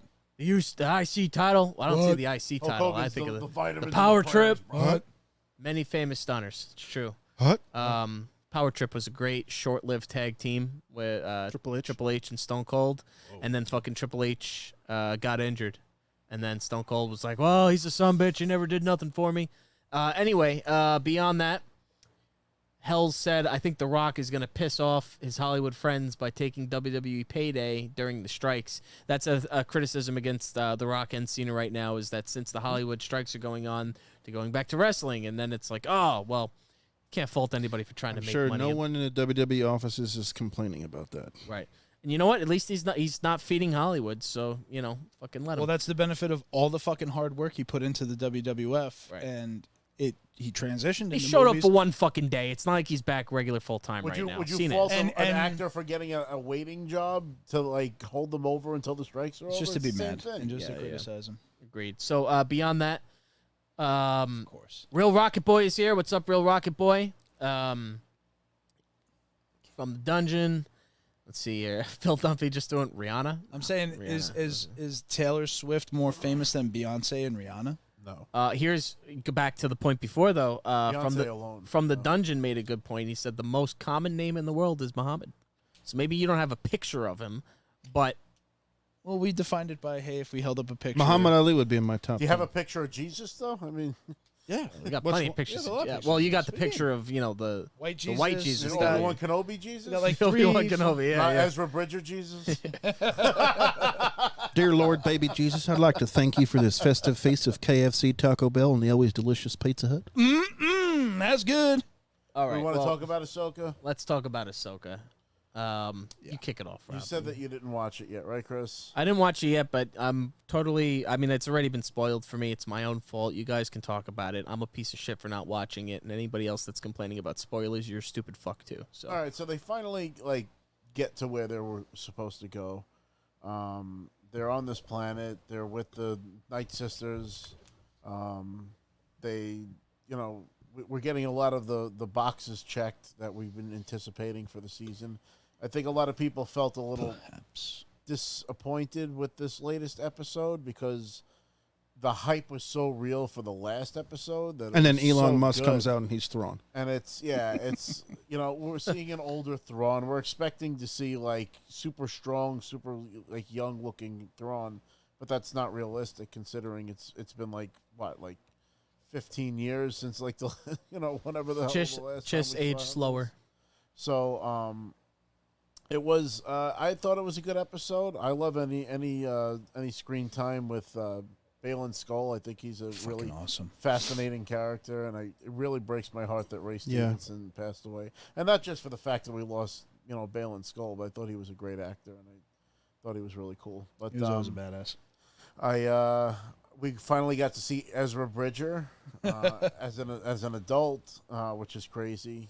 And I thought he did a good job. He sounded like Ezra, which it feels like a true successor to the Rebels TV show, especially coming hot off of it right before the show started. I'm really glad that I made that decision to watch the Rebels and Clone Wars cartoons before going into this show, because obviously it just adds another level of knowledge and care into the story. Because you can look at these characters and be like, well, who the fuck are these people and why should I care?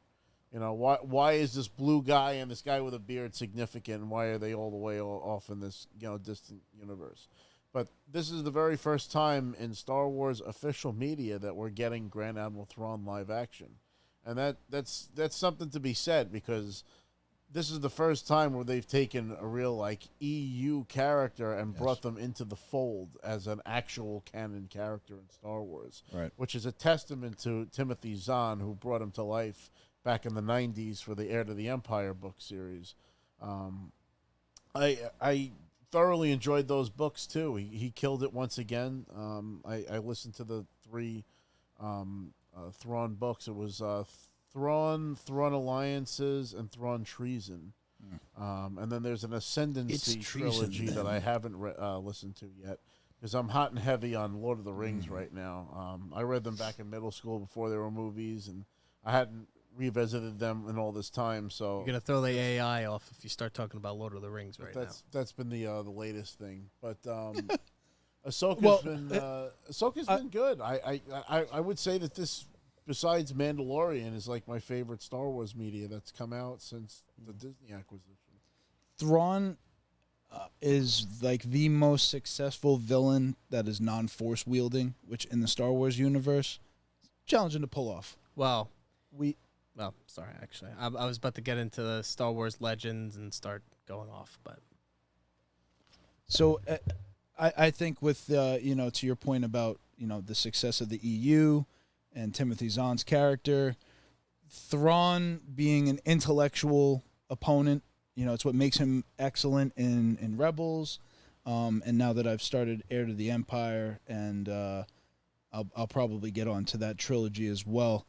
He's just such a fucking cool villain. And he's also one of those villains that isn't a pure baddie. He's not a pure villain where he's committing evil acts. He does evil things. He's an extremely interesting character in the sense that, you know, he's able to read his opponents through art, which who have you heard like that in any kind of media anywhere? Like, he's a completely unique character. Contextualize that a little bit more when you say read them through art. What does he do? So basically, he's able to create his battle strategies against his enemies by analyzing their art and learning things about them that they probably don't even realize themselves, and he's able to outmaneuver them based on the knowledge that he gains by their art. And they even showed that in the third Thrawn book that he's able to do the same thing with the music. Because the guy that he goes against, Any form of art he studies, whether it be sculptures or paintings or even the way that they design their crafts, he'll always be like, oh, well, since they did this is what they believe. And then the people around him are always like, you're a fucking idiot. What are you talking about? And then he always ends up being right. He's always fucking right. He's right. You know, that's the crazy thing. And so he studies the art. He's just a fascinating character. One of my favorite Star Wars villains of all time. He's my favorite of all time. Yeah. I'll give him more than than Palpatine? Well, Palpatine isn't almost. I don't like. No, not more than Palpatine. But I see Palpatine as a friend, not as a villain. I love Palpatine. I don't see him as a bad guy. I know, but his joy that he gets is from makes evil. Exactly. It's fucking the joy, the fucking the mirth of Palpatine. I wish Give us some more. Hold on, we got to give him the floor here for this. Which one do you want this time? Oh my God! Take your weapon, strike me down with all of your hatred, and your journey towards the dark side will be complete. What is It is unavoidable. Yeah, that is It it. is your destiny. Give us the deflector shields. You, like your father, are now mine. Give us some deflector shields. You gotta. Oh, I'm afraid the deflector shield will be quite operational when your friends arrive. The smile. That's it. You got to nail it in with the smile. Oh my God. He was so much more menacing in the first three versus I get it, in the prequel movies he's still himself. I'm sorry. What is his Ian name? McDiarmid? What is Palpatine's Chancellor Palpatine. Sheev Palpatine? Sheev? Yeah. Well, he's never called Sheev except for in the Plagueis book. So Yeah. Oh, that's a good point. he's technically not canon Sheev. He's No, he is canon Sheev. Actually, I don't even think it was Plagueis. I think it was another book he was. No, he's canon Sheev. They just never call him Sheev. It's never actually. He goes said by out his loud. family name of Palpatine, even in the yes, book. he goes like Prince, where he's just Palpatine. Doesn't matter that it's the surname. Okay.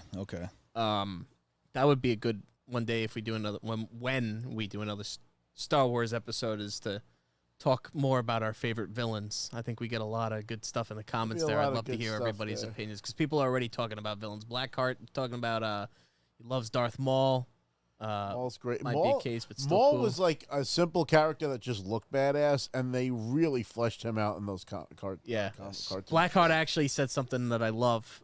He mentioned that he also had that really sick twirl move in episode. I think it was episode 3, not 2. The fucking the twisting fucking treason, then. Yeah. And he immediately Are you kills threatening me, Master Jedi? Was the first one he kills Kit Fisto? Was that the first one he takes out? Kit Fisto down immediately. Fisto Supposed to be just one of like the most powerful Jedi. Immediately done. I like the facial expression. He's like, Yeah, he's very like. oh, he's into it. Yeah, he's really into Yo, it. his He's facial feeding. expressions when he's fighting Mace Oh, Windu. my and God. his shit. And you know what? Ian McDiarmid has said that was like the most nervous he ever was in his career, was when he had to do like these lightsaber battles with Mace Windu. He's like, I'm an old guy. Like, I don't. And they show him, and it's much slower, and he's he's trying his best. And they did Hollywood. They did wonders with him. They did good. Those lightsaber battles look really good. But I feel like we were gypped with the Count Dooku fight, because I've seen the choreograph that they were supposed to have for that battle, but Christopher Lee couldn't physically pull it off. I wonder if somebody would be able to take that footage and like apply the special effects necessary and do like a deep fake of Christopher Lee's face on the actor that the stand-in for the choreograph. If we can get like a really sick, I feel like Dooku was an underwhelming villain. He never. well, that's the thing. he He's didn't get a another chance. one that really fleshed out in the cartoon. Clone Wars. Because it's. I'm seeing that. And he's like a Balin. He is, because he's a torn Jedi. Like, he was part of the Jedi Order. He studied under fucking Yoda himself. He had a different Like, means. He was had more akin to Qui-Gon. And I think if that's really like the linchpin of all of Star Wars is that when Qui-Gon died, you found that, Count Dooku was extremely alienated in the Jedi Order. He didn't have somebody kind of like backing him up, like questioning the status quo. You didn't have the father figure that Anakin really needed at that time, because it was like he was raised by his big brother instead of raised by somebody that could guide him through the emotions that he was feeling. That death really was like Duel what of Fates. set everything through, through to the end, I want to go back to Ahsoka. Chris, I know you didn't watch it. Joe's not seated. I want to get some of these comments too. Oh well, if I may, listen. Let's Because go. they end up being so many. We and went then- on the Palpatine tear. So Yeah. There end up being so many, and it gets hard to go back to them. And also, I'm sorry for anybody that's been commenting. YouTube, I just realized as I'm looking in here, has blocked so many good comments that we could have like riffed off of. So we'll try to be more mindful, because there was like, if it says fuck, it blocks it. So we had some good stuff in there. I was getting torn apart for not watching Ahsoka yet, but the real Rocket Boy didn't either. So I feel a little bit better there. Apparently, according to From the Dungeon, I look like a young Palpatine. I'll take it. Oh my god. We're getting we're talking more about Thrall, Maul, and how he was really fleshed out in the Clone Wars, right? Fantastic. Yeah. I mean, like, and Rebels. really, like the mental journey he goes through, because he's just like crazy, and then he just focuses on killing Kenobi. Like, that's what keeps him going. And like, they find him lost on this planet. He completely lost his mind, doesn't know who he is. They take him back to the Night Sisters of Dathomir, and they kind of like heal his mind. And then he's like, I'm going after Kenobi, whatever it takes. And then he takes over the Death Watch with the Mandalorians. He does all that stuff with the crime syndicate that they allude to at the end of Solo. Like, there's a lot of shit that we don't give Maul credit for, because all we know about is the end of episode 1, but even down to Rebels, like, he's still fucking kicking during the time of Rebels, and like his like final pursuit of Kenobi, and those scenes are like really very emotional, because he's been on this journey for so long trying to take down his sworn enemy, and Obi-Wan, you can see like the wisdom and the strength behind him, and like why Darth Vader was so careful in their lightsaber battle on the Death Star, because he knew that there was more to Obi-Wan than met the eye. And he proves that through the entire series, from when he was able to take down Grievous and Maul and actually Darth Vader. He has the most success rate of any Star Wars character, I would say, because even when he lost to Darth Vader, he gained, the sentience in the Force and was able to continue to guide his Padawan. So Obi-Wan was the only one that didn't lose, because Yoda, if he would have beat the Emperor, that would have been the end of the whole thing. But it was because of Yoda's loss to Palpatine. Give us some Yoda. What does he say after he loses? He's like 2 weak or something. What do you mean? What does he say because he goes down the shaft, Bail Organa picks him up in the fucking cruiser. What does he say to him when he lost? I don't remember like exactly the words. Defeated, I am. Into hiding I must go. Yoda had the odds stacked against him, though. He wasn't. He wasn't prepared for the that. dark side was on the rise because the Jedi Order was fucking up. And Palpatine was very good at masking himself. You talked about Dooku. You talked about Qui-Gon. They had serious questions for decisions being made by the Jedi Order. They were always trying to challenge what the Jedi Council was doing. They felt, Qui-Gon and Dooku felt, that the Jedi Order was protecting the politicians and the status quo and not defending the galaxy, not defending innocent people, not doing the right thing. It's one of Ahsoka's main things for why she is motivated to leave Anakin. It was extremely flawed, and that's what their hubris and the thousands of years of peace is really what made their minds lax and made them think, well, we're the fucking Jedi, but they hadn't had a real threat to the Jedi Order in all those years because the Sith were playing the long game until they were powerful enough to challenge their might, and he pulled it off masterfully. Yeah. It's just interesting, I think, because Maul dies in episode 1. He does not. He gets gets chopped cut in half. Well, I'm sorry, he doesn't die, but before, assuming Clone Wars didn't exist, Maul dies in episode 1, right? Correct. And I always felt like Maul looked fucking really cool. The dual saber was fucking awesome, but he wasn't really that great of a character because, not a lot of dialogue, not a lot of stuff. It was about the mystery with him. Yes. It's like, who is this guy and why is he so fucking dangerous? Right. And now he just took down Qui-Gon Jinn, who was, the de facto leader. It's like, kind of like when we lost, he comes Ned back, Stark. but when you lose, like, Gandalf, and it's like, well, how the fuck are they going to get the ring to Mount Doom when Gandalf is fucking dead? It was a Ned Stark almost, too.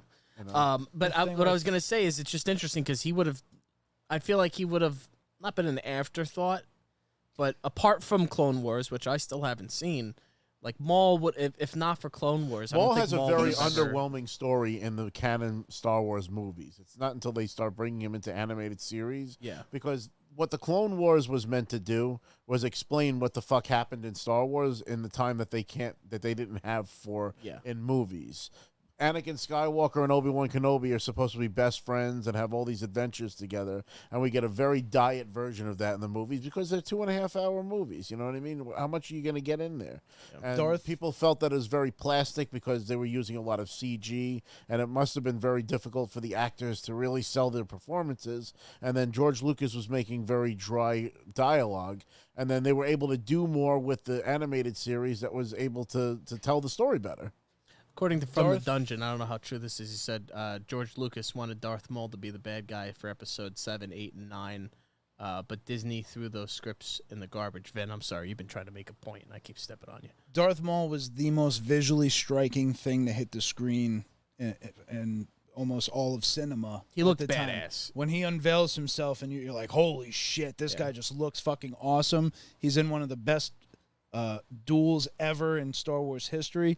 So even without Clone Wars, Darth Maul would be memorable. Still a solid character. I think he's overlooked more so than, not good enough. He just was, he wasn't hashed out. So and also the other thing with that movie, the episode 1, was it was striking back to a time because when we watched the, 3 original movies, it was in the era after the fall of the Jedi. The Sith are in power, and all we know is Palpatine and Vader.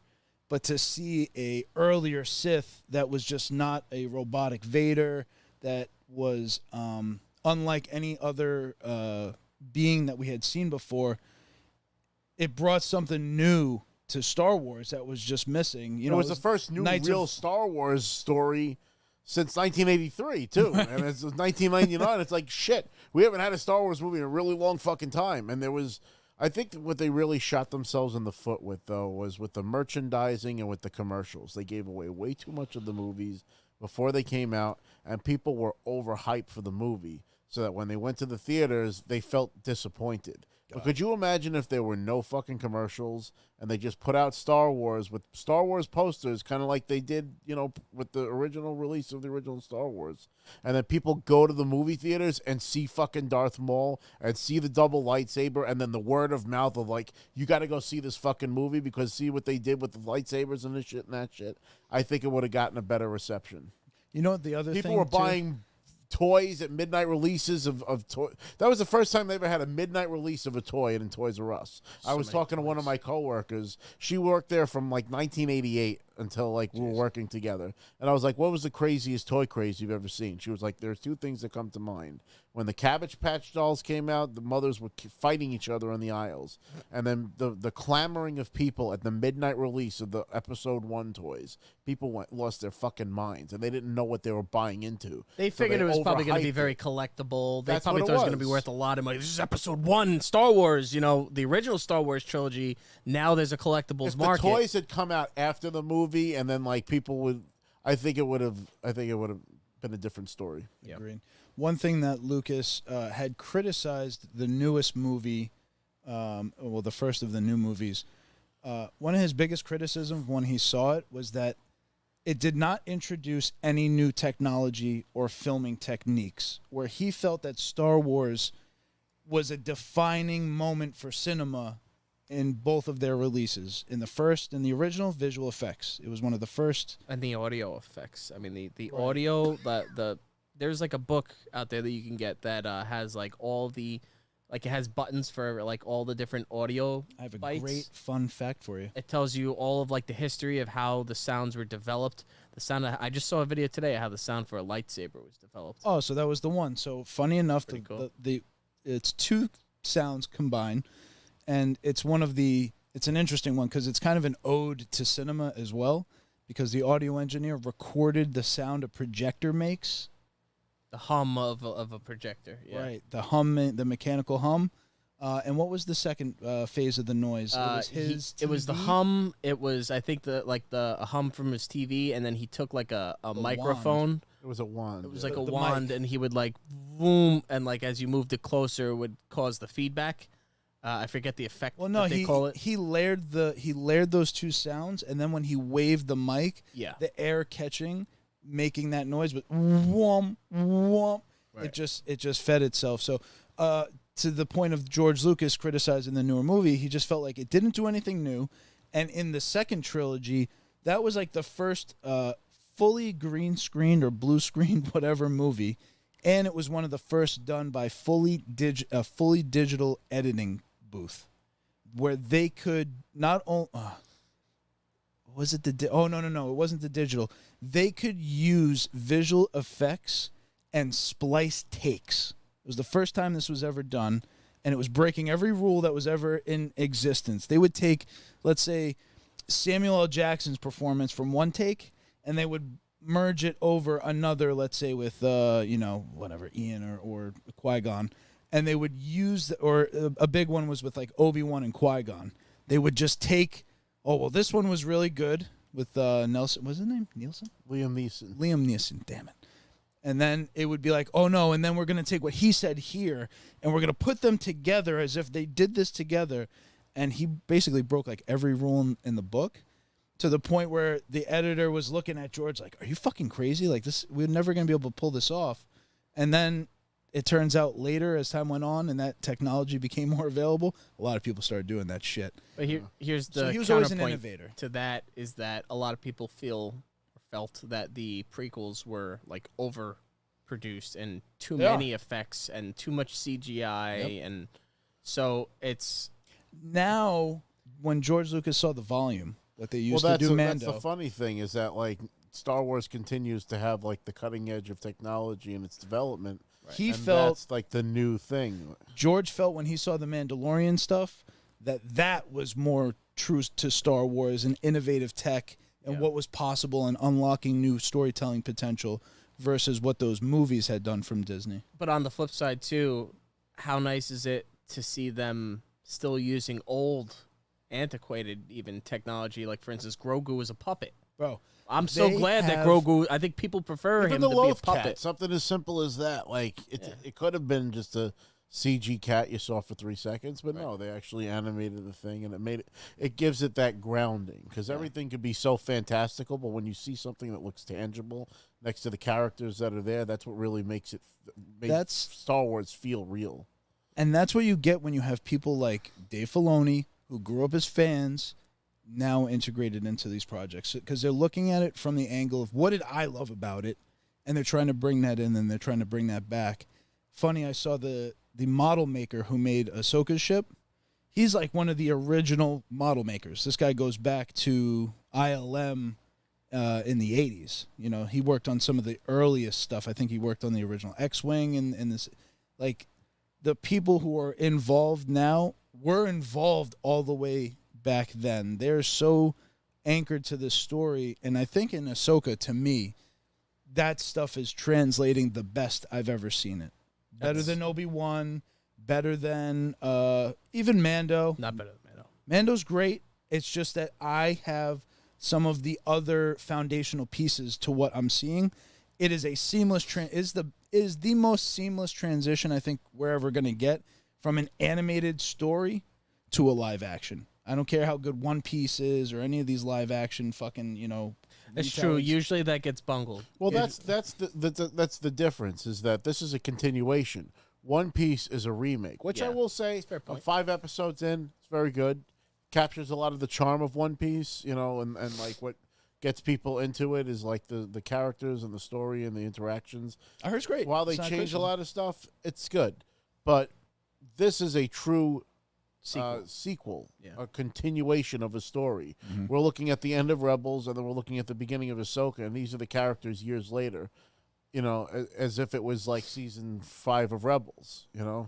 It really and is. that's what's interesting about it, is that it's telling one cohesive story instead of trying to replace one. That's with where a it different goes type wrong. Of media. Because people will, when they try to redo the same thing over again, people are like, "Oh, that's not as good." But if you're doing something new, you kind of shed that. So that's a good point. Phil Dunphy is saying Ahsoka's better than Mando. I'm sorry, I just think you're totally wrong there. I think the music in Mando is like one of the best parts. I do love that theme The song. attachment to the characters, but that's, you could argue that though for sure. Blackheart says, "Do you think Grogu will be playing a bigger part in the Star Wars universe?" I mean, absolutely. Especially if they're gonna do this Rey story years later, it'd be interesting if Grogu survives all that time. I think he's gonna get And it's he's gonna gonna be get caught with up with Rey. Thrawn. Thrawn is gonna go for Grogu now. That's gonna be like the next thing. It could be the movie. It'd be interesting if Disney pulled off another like Avengers level storytelling I thing see where that they have happening. all these shows, There's and then they no- bring everybody together for a movie. They are 100% building to that where it's going to be the, just like, I mean, Heir to the Empire, the non-canon books, you have the criminal group in Talon Card. You have like the rogue, if you will. You have the Jedi. You have, you have all of these different parties that come together to fight the enemy. And I think that what they've been doing is just building the stage. You introduce Mando, he's his own thing with Grogu. You got Ahsoka, she's her thing. You got Book of Boba, he's doing his thing. And they're all loosely related. I don't think they're just doing that for no reason.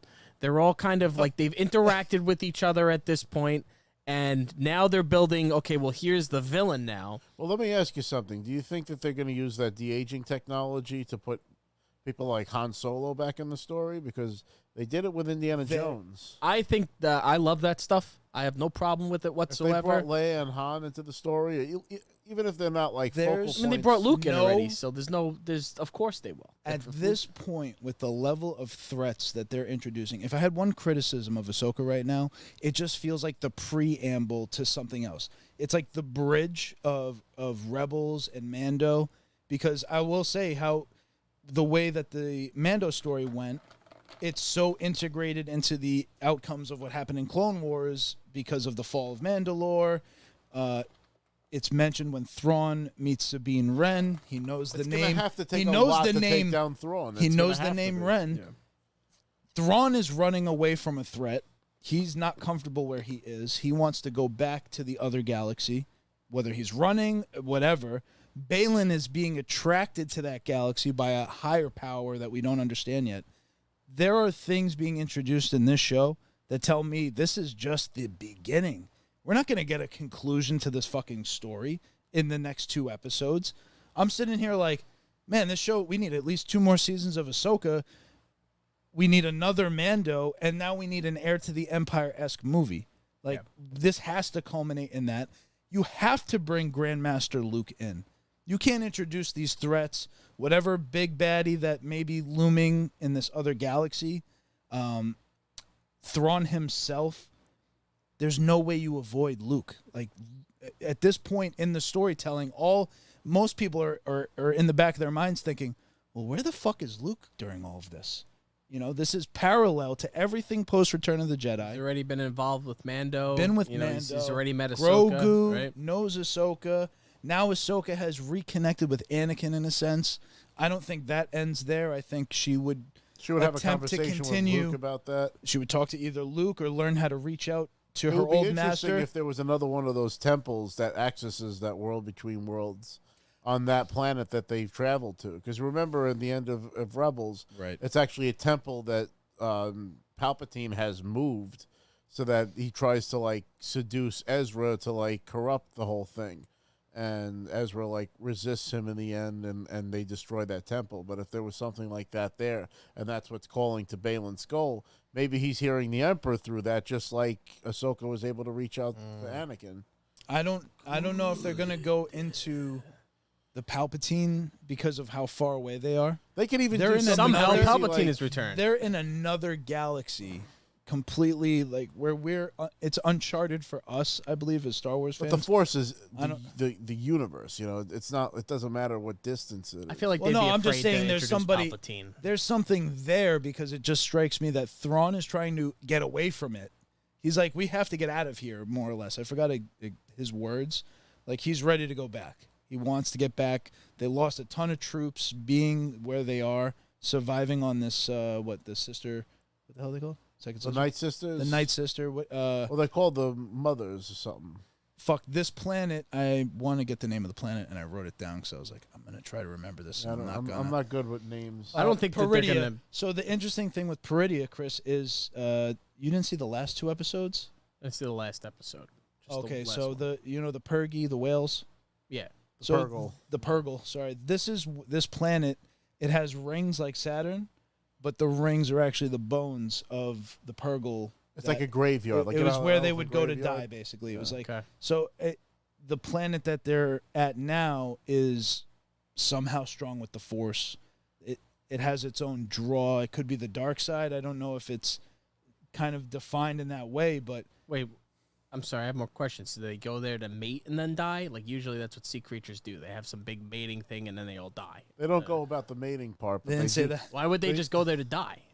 It's like graveyard. It's like when they know they're dying, they instinctually go to this planet, and then their bodies decompose Around the planet. Yeah, they're around caught the in planet, orbit. and it's just Stinky. bones floating around in space. It's just an evil kind of looking thing. So I just can't help but feel like, well, what is at this? Why is this planet? It's the that last place? destination on their like migration route, essentially. And it's not like oh that's nice. It's like Because literally they like built a bone hyperdrives graveyard in based on the space. way that these whales sail through space. Right.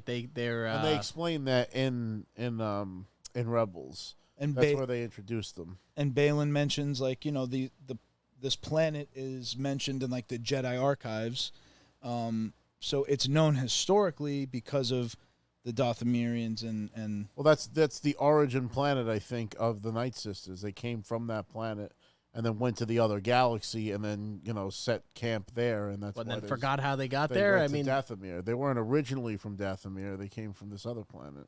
well, it just strikes me that they're trying to get away. I just can't help but feel like whatever's there is they don't want to be there. They're not settling there. They're not trying to. but why were they sent there of all places? That's like what I'm. I Well, still at the end of watch. Rebels, Thrawn and Ezra are in a battle, and the Purgle Come as like backup. take them. The Purgle take them away. That's kind of how it ends, and Why? you don't know what the fuck happened. I won't ask why. I'll watch it.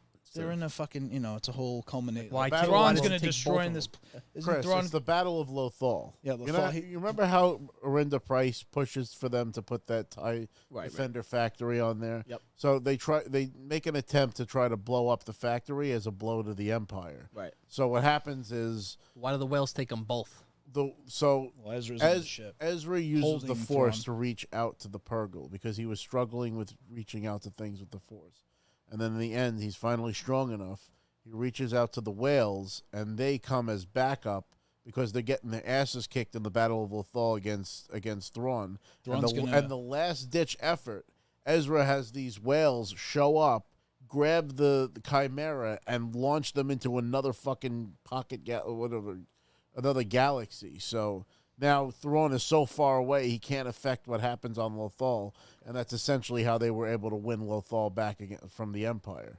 So that's like the end of Rebels, and that's really the last time we see them because Sabine paints the mural because she's an artist of all the rebels, and Kanan Jarrus gets killed trying to protect them, and now Ezra's gone. So two of like the main characters of that show are gone. One's definitively dead, and one's just missing with Thrawn. So people have been anticipating this show for a long time because it's the continuation of that story. Like, what the fuck happened to Thrawn and Ezra? Where did they go, and what are they doing now? Where have they been? Filoni. This is the actual. This episode answers that fucking question because it shows Ezra and Thrawn for the first time since they disappeared at the end of Rebels years ago. Nice. And they did give Thrawn, you like the music, right?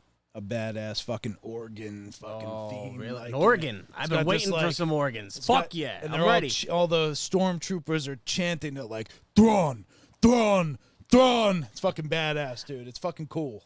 I haven't seen it Kick-ass yet. show. I cannot wait to see it. I just- I still do feel, just from the pictures and whatever I have seen, Thrawn's too old. I wanted a young Thrawn. Thrawn is an able-bodied warrior. He could fight. This you know, guy, he's I well- saw what he looks like. I think, who is it, From the Dungeon or Hell said it, one of them. They said, I didn't expect, they said, I know I'm nitpicking here, but I didn't expect Thrawn to have a gut.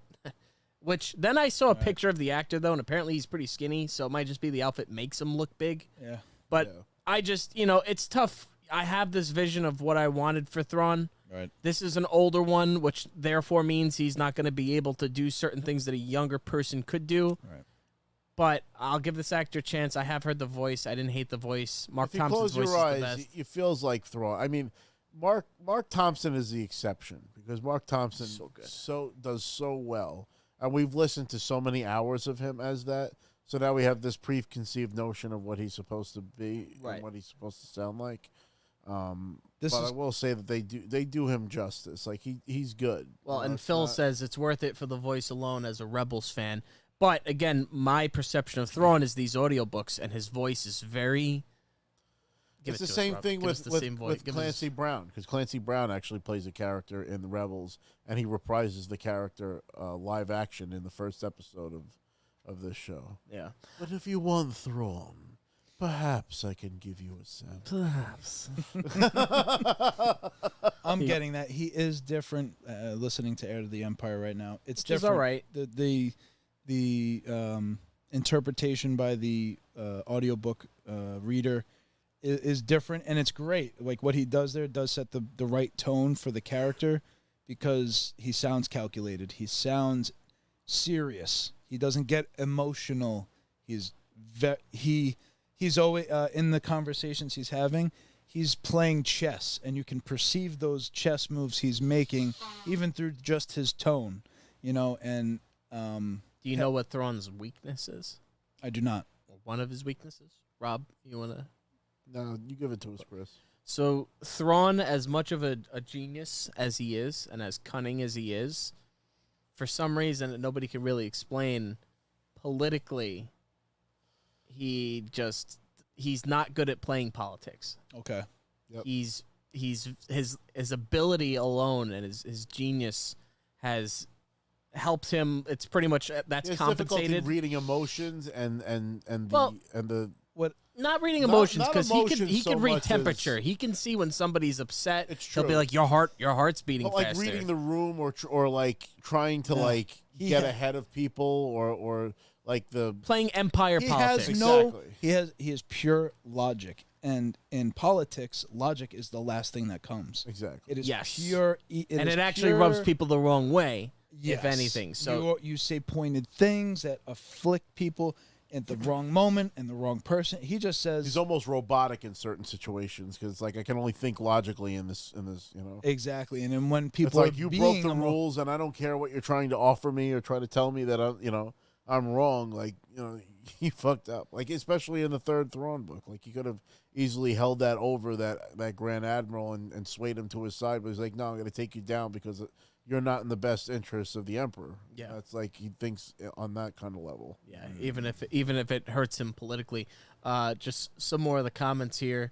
Blackheart mentioned that Blackheart Pop Culture mentioned that with the stormtroopers chanting, Thrawn is that guy. Yeah. So I'm looking forward to that. I got to mention, Little Joe keeps saying in the comments that I look like Bob Ross. I think I'm a little bit more handsome than Bob Ross, but I guess the beard. He remarked at the beginning of the episode that I'm wearing a normal shirt this week. Yeah. Next week, maybe we'll bring a more Flamboyant. spicy, flamboyant shirt. Maybe I'll get another silk shirt for you guys so I can look more like Jerry the King Lawler. Next, he's gonna just dress like a bard and start singing. Sure, I'll bring my guitar one of these episodes. Nobody will want to hear it. Phil actually made a good point before I wanted to get back to. He said that elephants instinctually go to a It's place an elephant when they graveyard is essentially what it is. Just Yeah. like in the Lion King when they went to the hyenas. Penguins do it. They go off into the distance and they die. Dogs do it. Yeah, it's definitely interesting. I mean, Ahsoka, I'm really looking forward to it. Don't think it's better than Mando, but it's close so far. I'm sure the payoff is really there if you're a Rebels fan. So I'm really looking forward to eventually diving into the extended lore there. Any other remarks about Ahsoka before we get to our final topic? Well, I think that's what's great about Star Wars is that like Ahsoka really scratches like the Eastern itch, whereas Mando scratches the Western itch, and it has like both of those elements. Like you want cowboys or you want samurais, and you know that's the one world You offers consider both. her a samurai? Yes, she's a Ronin. She's a Ronin. She's a masterless warrior that basically only travels and goes on adventures, and you know it's the things that she experiences in the world. But I don't feel like when I watch Ahsoka that I'm watching like a samurai. Like when But I it's watch literally- Mando, it's literally based on that though. The original Star Wars is basically almost a ripoff of Kurosawa's the Hidden Fortress movie. In fact, all the way down to R2 and 3PO, they had comic relief characters in that movie that were just like R2 and 3PO, except they spoke. They weren't robots. I more so just mean, and Phil's saying here, Ahsoka is a samurai show.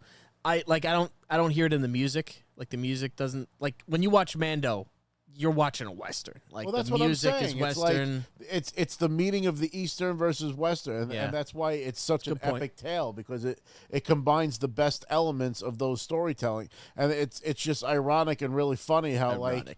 like a lot of people, like a lot of Westerners, like people in the like the Texas and all that, they're into anime and all that. In fact, there's anime studios there, and in turn, people in Japan love fucking cowboys. Yeah. Yeah, So they there's do. like a mutual respect and admiration for those types of storytelling, and I think it's funny that Star Wars has both. I mean, when they get on the Millennium Falcon, Han Solo's a space cowboy. That's what he is. Right. You know, it's one of those classic Western. You know, come through town. He's this scoundrel guy. You know, he's not exactly. You know, his hands aren't exactly clean, Yeah. but he's got a good moral compass in the end. You know, that kind of thing. And then you got, you know, literally, Mando is a copy of even a Japanese story. The what is it? Where he's The with the Ronin baby. with the baby. Yeah. Yeah. I forget what they're called. I mean, now I'm thinking about it because Phil's saying here, rewatch it. You know, she has a Shoto blade. It's definitely and now I'm thinking about it. I'm like when they're running through like the Forest. forest, and it's like the red, whatever you call those types of trees. It's like got those like red, pink Sakura? leaves. Yeah. Yeah. Whatever, cherry wood or whatever they call it. Something. I don't Cherry know blossom. trees It and looks shit. like cherry blossoms. Yeah, I could. Yeah. Now that I think about it, I can definitely see some It's samurai. like East meets West, and it's cool. Yeah. Fucking Well, love then Star what Wars. what is Book of Boba? What cultural? I think he's more like tribal, like almost like a Native American type of thing. Book of Boba. I mean, The whole story with him with the Tusken more like Raiders. Dances with Wolves. Like he ends up with those people, but he's not from those people. Yeah. You know, Yeah. it's like A little bit cowboy, but I think a little bit more well, like he's definitely- tribal he's- native. He's like definitely like the bad and the good, the bad and the ugly. You know what I mean? Like he's a bounty hunter. That's what he does. Yeah. He goes after targets and he sells their hides for money. They're the scum of the universe because they do the dirtiest of the jobs. Yeah. But he's got a moral code.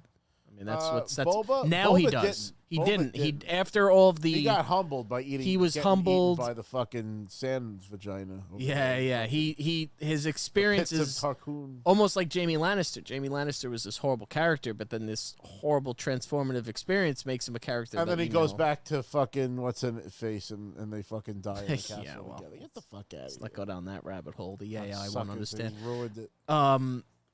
Yeah, we're getting some questions. Where did Joe go? Joe had to dip out. We love Joe. It's all right. He'll be back next week. Whipped now. Joe's whipped now. Yeah, Joe's got a curfew now. Fucking, I shouldn't have to wake up at fucking 8 tomorrow like every other time. yeah. Gotta go. I gotta go.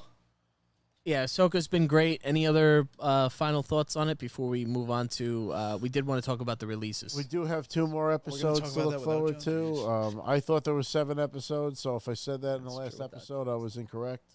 Vin was referencing 7 releases because the first and second episode were released simultaneously. So we got 2 more episodes to wrap up this epic story. I have a feeling that we're going to have an Ahsoka season 2. I can't swear by it, but I certainly hope so because it's been some of the most entertaining Star Wars stuff to come out since Mando, and I'm looking forward to it. There was never any, this is one and done. Like, kind of, it was almost implied in an Obi-Wan situation just based on the limitations. Like, if they fucking kill Thrawn in 2 episodes, then people are going to hate the show. That just isn't. They're just going to hate the show. It doesn't have that feeling. That's my biggest criticism is just like, wow, we're not getting anywhere near a conclusion. The We're show's probably opening. I think we'll get something because they set the stage. All these episodes, we got 2 whole episodes. That's like maybe 2 hours. To tell a story. The biggest thing that needs to come to a conclusion is the Sabine Ahsoka apprentice master dynamic. That's, to me, it's the simplest thread to solve in the amount of time that we have. Because you can't get rid of Thrawn right now. No. Whatever. I don't know what happens with Balin. It's one of the biggest, like... That's my big question, is upsetting, with the actor passing. It's upsetting because he's doing so well. The character is so well liked at this point. There's definitely some hints at his apprentice Shin taking him out, not understanding his decision. Sorry, guys. I accidentally cut to the end of the show there for a second. My bad. Done talking. It would be interesting if they get Ezra to come back to the regular, galaxy, and Luke and him are the ones that work together to form the new Jedi Temple. That would be some wild shit. And Ahsoka. Begs and Ahsoka, and then you'd have Sabine as like one of the first students. So funny. I want to get that. Hold on. Can I jump in here? Yeah. What I almost kind of seeing happen. Again, I didn't see the last episode, but Ahsoka's already encountered Mando. Mm-hmm. We already had it where Grogu took his shot at being a Jedi and kind of realized that he had to become, he's a Mandalorian, not a Jedi. Yep. I wonder if there's going to come a point where Ahsoka's like, you know what, Sabine, you're not a Jedi. You're a Mandalorian. And I know the perfect guy for you to meet to help you get back in with the Mandalorians. No, be I with feel your like own it's people. almost an even exchange. The Mandalorians gave up Sabine and the Jedi gave up Grogu, and it's like an even swap. It's like right. That's what I'm saying. Mando made Jedi, and a Jedi made Mando. Also, it was slightly put to bed in the most recent episode by the Night Sister, who says she reeks of Jedi. When Sabine is brought before the Night Sisters on the planet, they're like very powerful witches. They make the witch that helps them get there look very like adolescent and weak. These are powerful witches, and I took it one of 2 ways. Yes, Sabine reeks of Jedi, and then I'm also like, well, Balin's standing there too. That's kind of, I know he's not a Jedi anymore, but he sure as fuck isn't a Sith.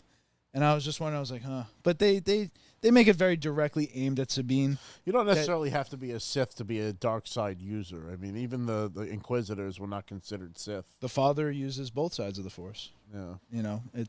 It became a dichotomy, a political dichotomy more than an actual reality of what Jedi Knights used to do to defend the weak and so on and so forth. They would do things that weren't.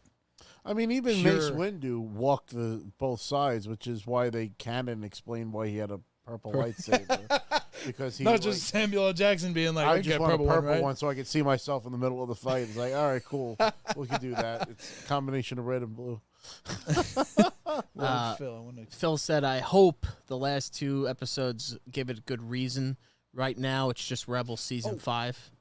So Phil had messaged me with a good point too, and Chris, you'll love this. The director of this upcoming episode directed Lord of the Tides. Lord of the Tides from Episode of House of the Dragon. House of the Dragon. I'm like, Dance of the Dragon? That's cool. House of the Dragon. So we're getting some Game of Thrones director in there. This is a penultimate.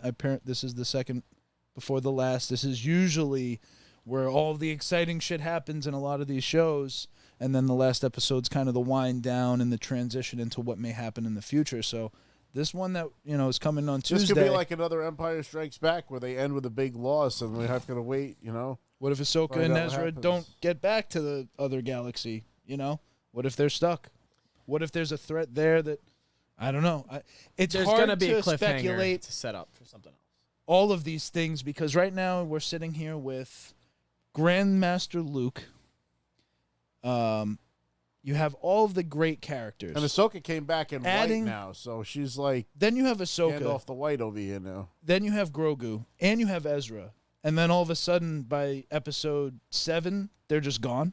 Everyone dies. Everyone's gone, dead. No, so it's weird now because we're in this in-between period of we know where we're going to end up, I guess, short of some dramatic change.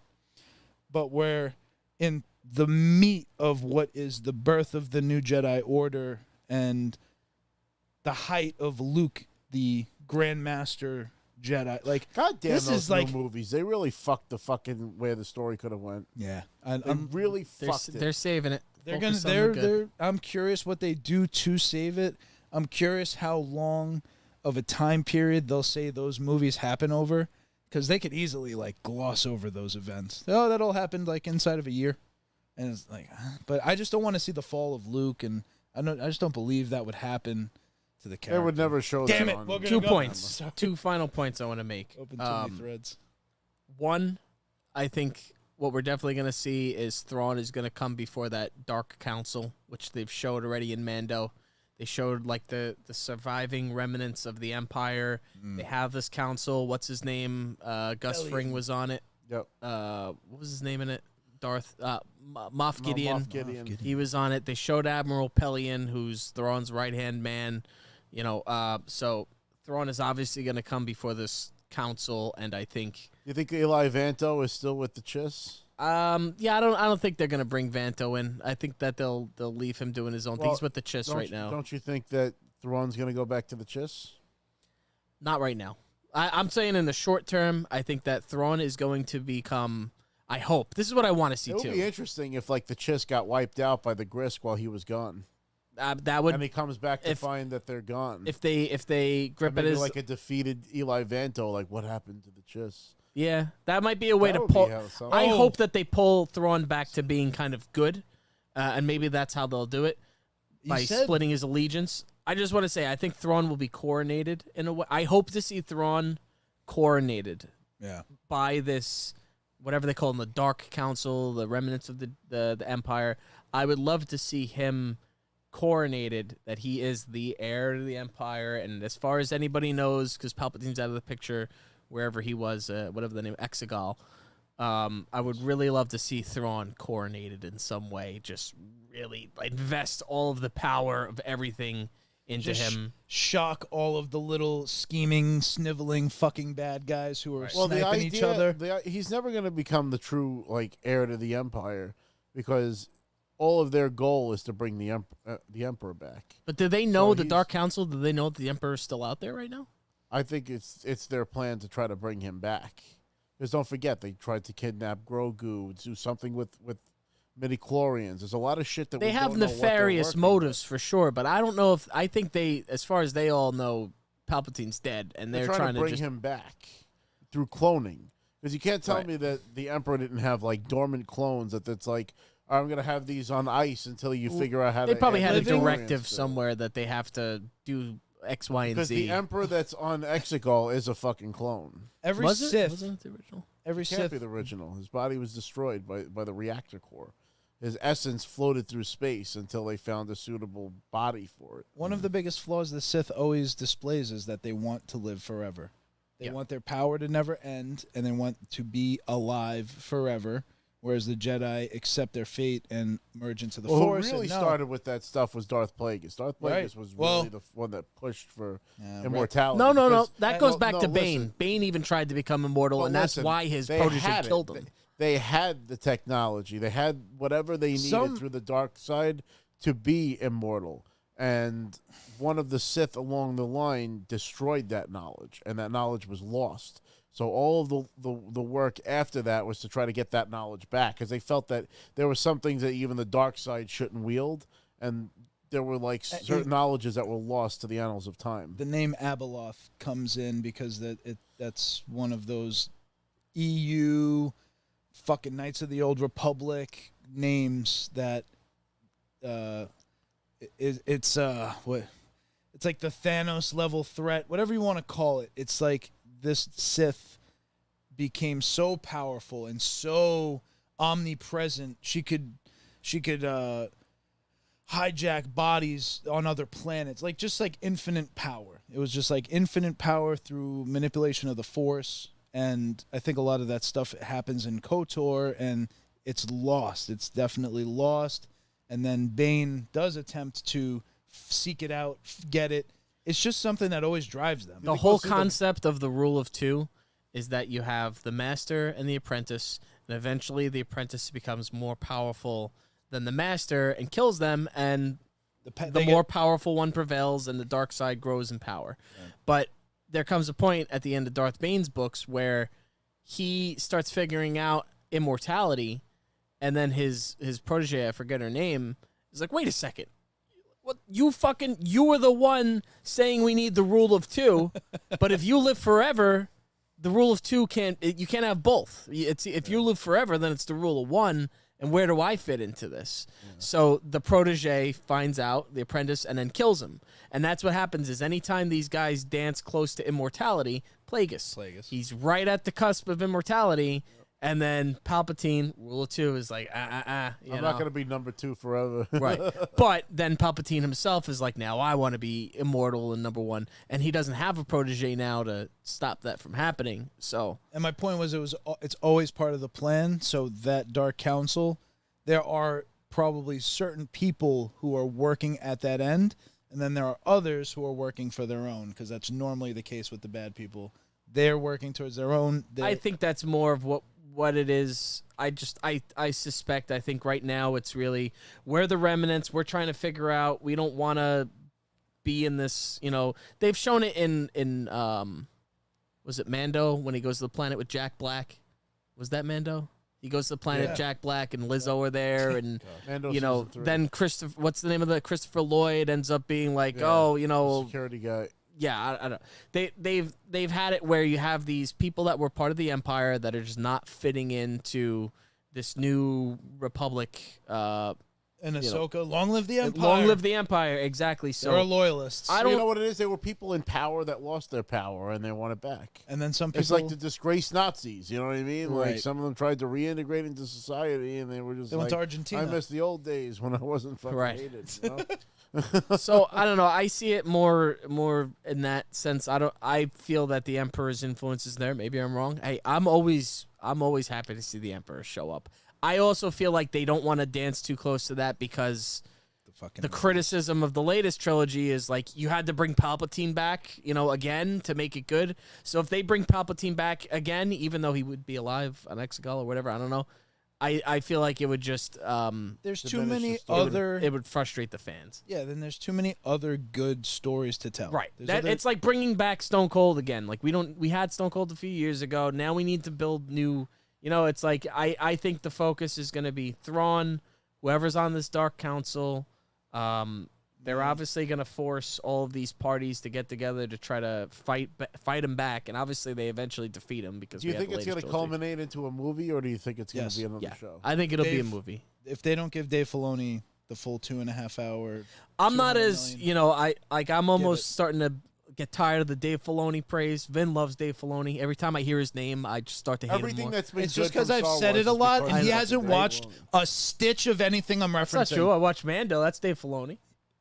Not even. I mean, it's Jon Favreau and Filoni, but no. Anyway, Filoni's he's doing a great job. He deserves the praise he's fucking getting. Don't even start with that counter fucking devil's advocate shit.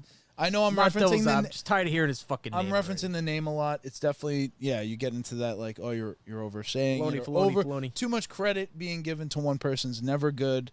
But in this case, where fucking Star Wars was 5-6 years ago and where it is now and how we're talking about it, I'll give him all the credit he fucking deserves. I'd rather hear Filoni This- than Kathleen Kennedy. This is great. Yeah, this is great stuff. So my prediction is there's two things happening. Thrawn is not a force-wielding character. The Force is a big part of Star Wars.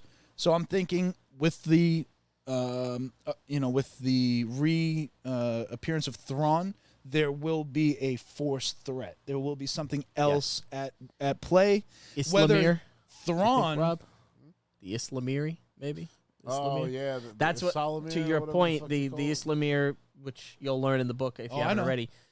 They block the Thrawn Force. doesn't Yeah. wield the Force, but he's got these animals that can make a bubble that stops the Force, and then he's on which a is Luke's on kind a- of wielding the Force in a way. right. Luke's on a So- planet that was filled with them, wild ones, and they're Right. vicious as fuck. So too, I'm in the hoping we wild. see the Islamir, and that would throw all these characters, and then maybe Sabine would rise to the occasion because she's apparently hasn't been able to, She doesn't wield master the Force. well. Yeah, So maybe that'll help her but it's good overcome because that. she still fights like a Mandalorian, which is great. Oh yeah, she still has hand-to-hand combat skills. But yeah, Right. that's my prediction. Regardless. Thrawn is a clear and present danger. He's the reunification of the Empire and what will become the First Order. But there is a deeper, larger threat also looming. Phil, just some good points before we wrap up this, because we'll glaze over the last topic because we are fucking 2 hours and 45 minutes. This is on track to be our longest show yet, but we're getting a lot of fun in the comments. So,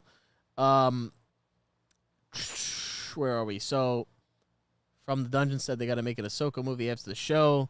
He also said fuck the Rey movie. Phil made a good point. It's interesting that Thrawn is not Force sensitive, and neither is Sabine. And then he said, a bet. Is Sabine Force sensitive by the end of the season or no? I mean, she's already kind of Force sensitive, right? No, She's very. She has nothing very right now. not- Didn't she wield a little bit of it? the only thing they Only kind of if- showed was that like she kind of like stopped the what's her name Only if it's briefly. it's hard. Shin Baddie. I'm glad they didn't do it Shin Hottie. up until now. Like, if she had wielded the Force after that conversation on the ship with Ahsoka and with the cups, when they're drinking tea, that would have just fucking ruined the whole show. Oh yeah. Like, that would have been so corny and terrible. Like, ugh. If Sabine is forced into a place where the Force helps her survive or someone else, like, it's instinctual, I would enjoy that side of her being able to wield it, where maybe it's still not in her full control. She is not fully able to wield it, but similar to Obi-Wan was disconnected from the Force, Right. and because Leia falls off that building, he like Force grabs her. And there are different levels of Force use because even with the Chiss, the girls are able to manipulate the Force The and have the, Skywalkers. what do they call them, the third sight or second sight. What do they call it? I forget what they call it. I think they call it third sight, and they're And Skywalkers. they're able to see like seconds before something happens, and they're able to navigate their ships. navigate the ships, and they're able to basically what they were talking about with Han Solo, No. where you can't just jump anywhere. You like fly too close to a supernova or something like that. Right. They have the precognition to know when to like stop or change direction or whatever while in hyperspeed, so that they can Double vision. double vision. Double vision. Because I remember Anakin always going, double vision. And Well, then no, he double sees vision was his ability. Anakin's, yeah. Yeah, but that's not. But what the that's Chiss also called it. Thrawn makes the connection in the second He book. actually makes Darth Vader do that shit. Yeah. He's like, you have double vision. You can navigate one of our ships that only the little girls.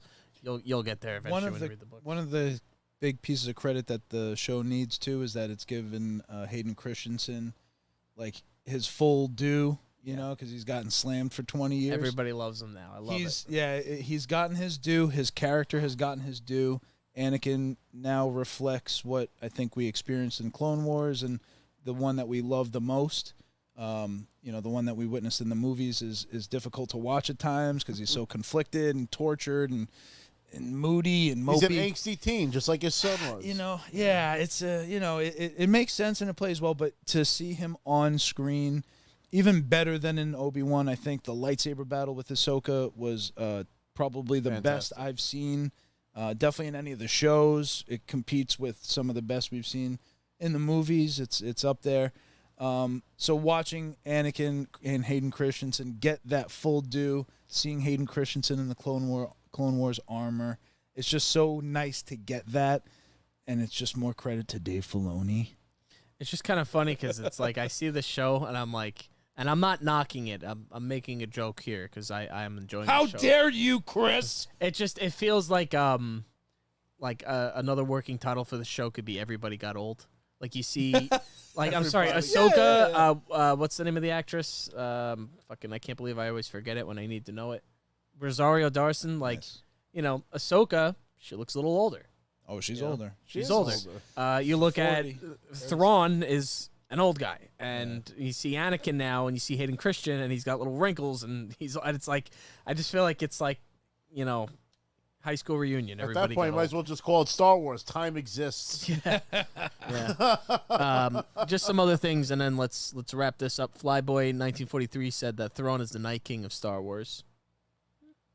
You know what's different though is that Thrawn will talk. Doesn't go out the same Night way. King, he wasn't well developed enough. Thrawn is going to be so much more fleshed out than the Night King, but I love the Night King. I'm not going to knock it. Yeah, and the thing with Thrawn again is he's not magical or mythical in Right. that. Except for the fact that his super fucking geniusness is magical in its own right. Phil just went in. And here we go. Phil is praising. He says, I praise Dave Filoni so much because he includes the right team members on his crew to make the show better and feel more Star Wars. It's all about the team. And knows he can't do everything. Right. And then Flyboy said, okay, Thrawn is the Napoleon Bonaparte.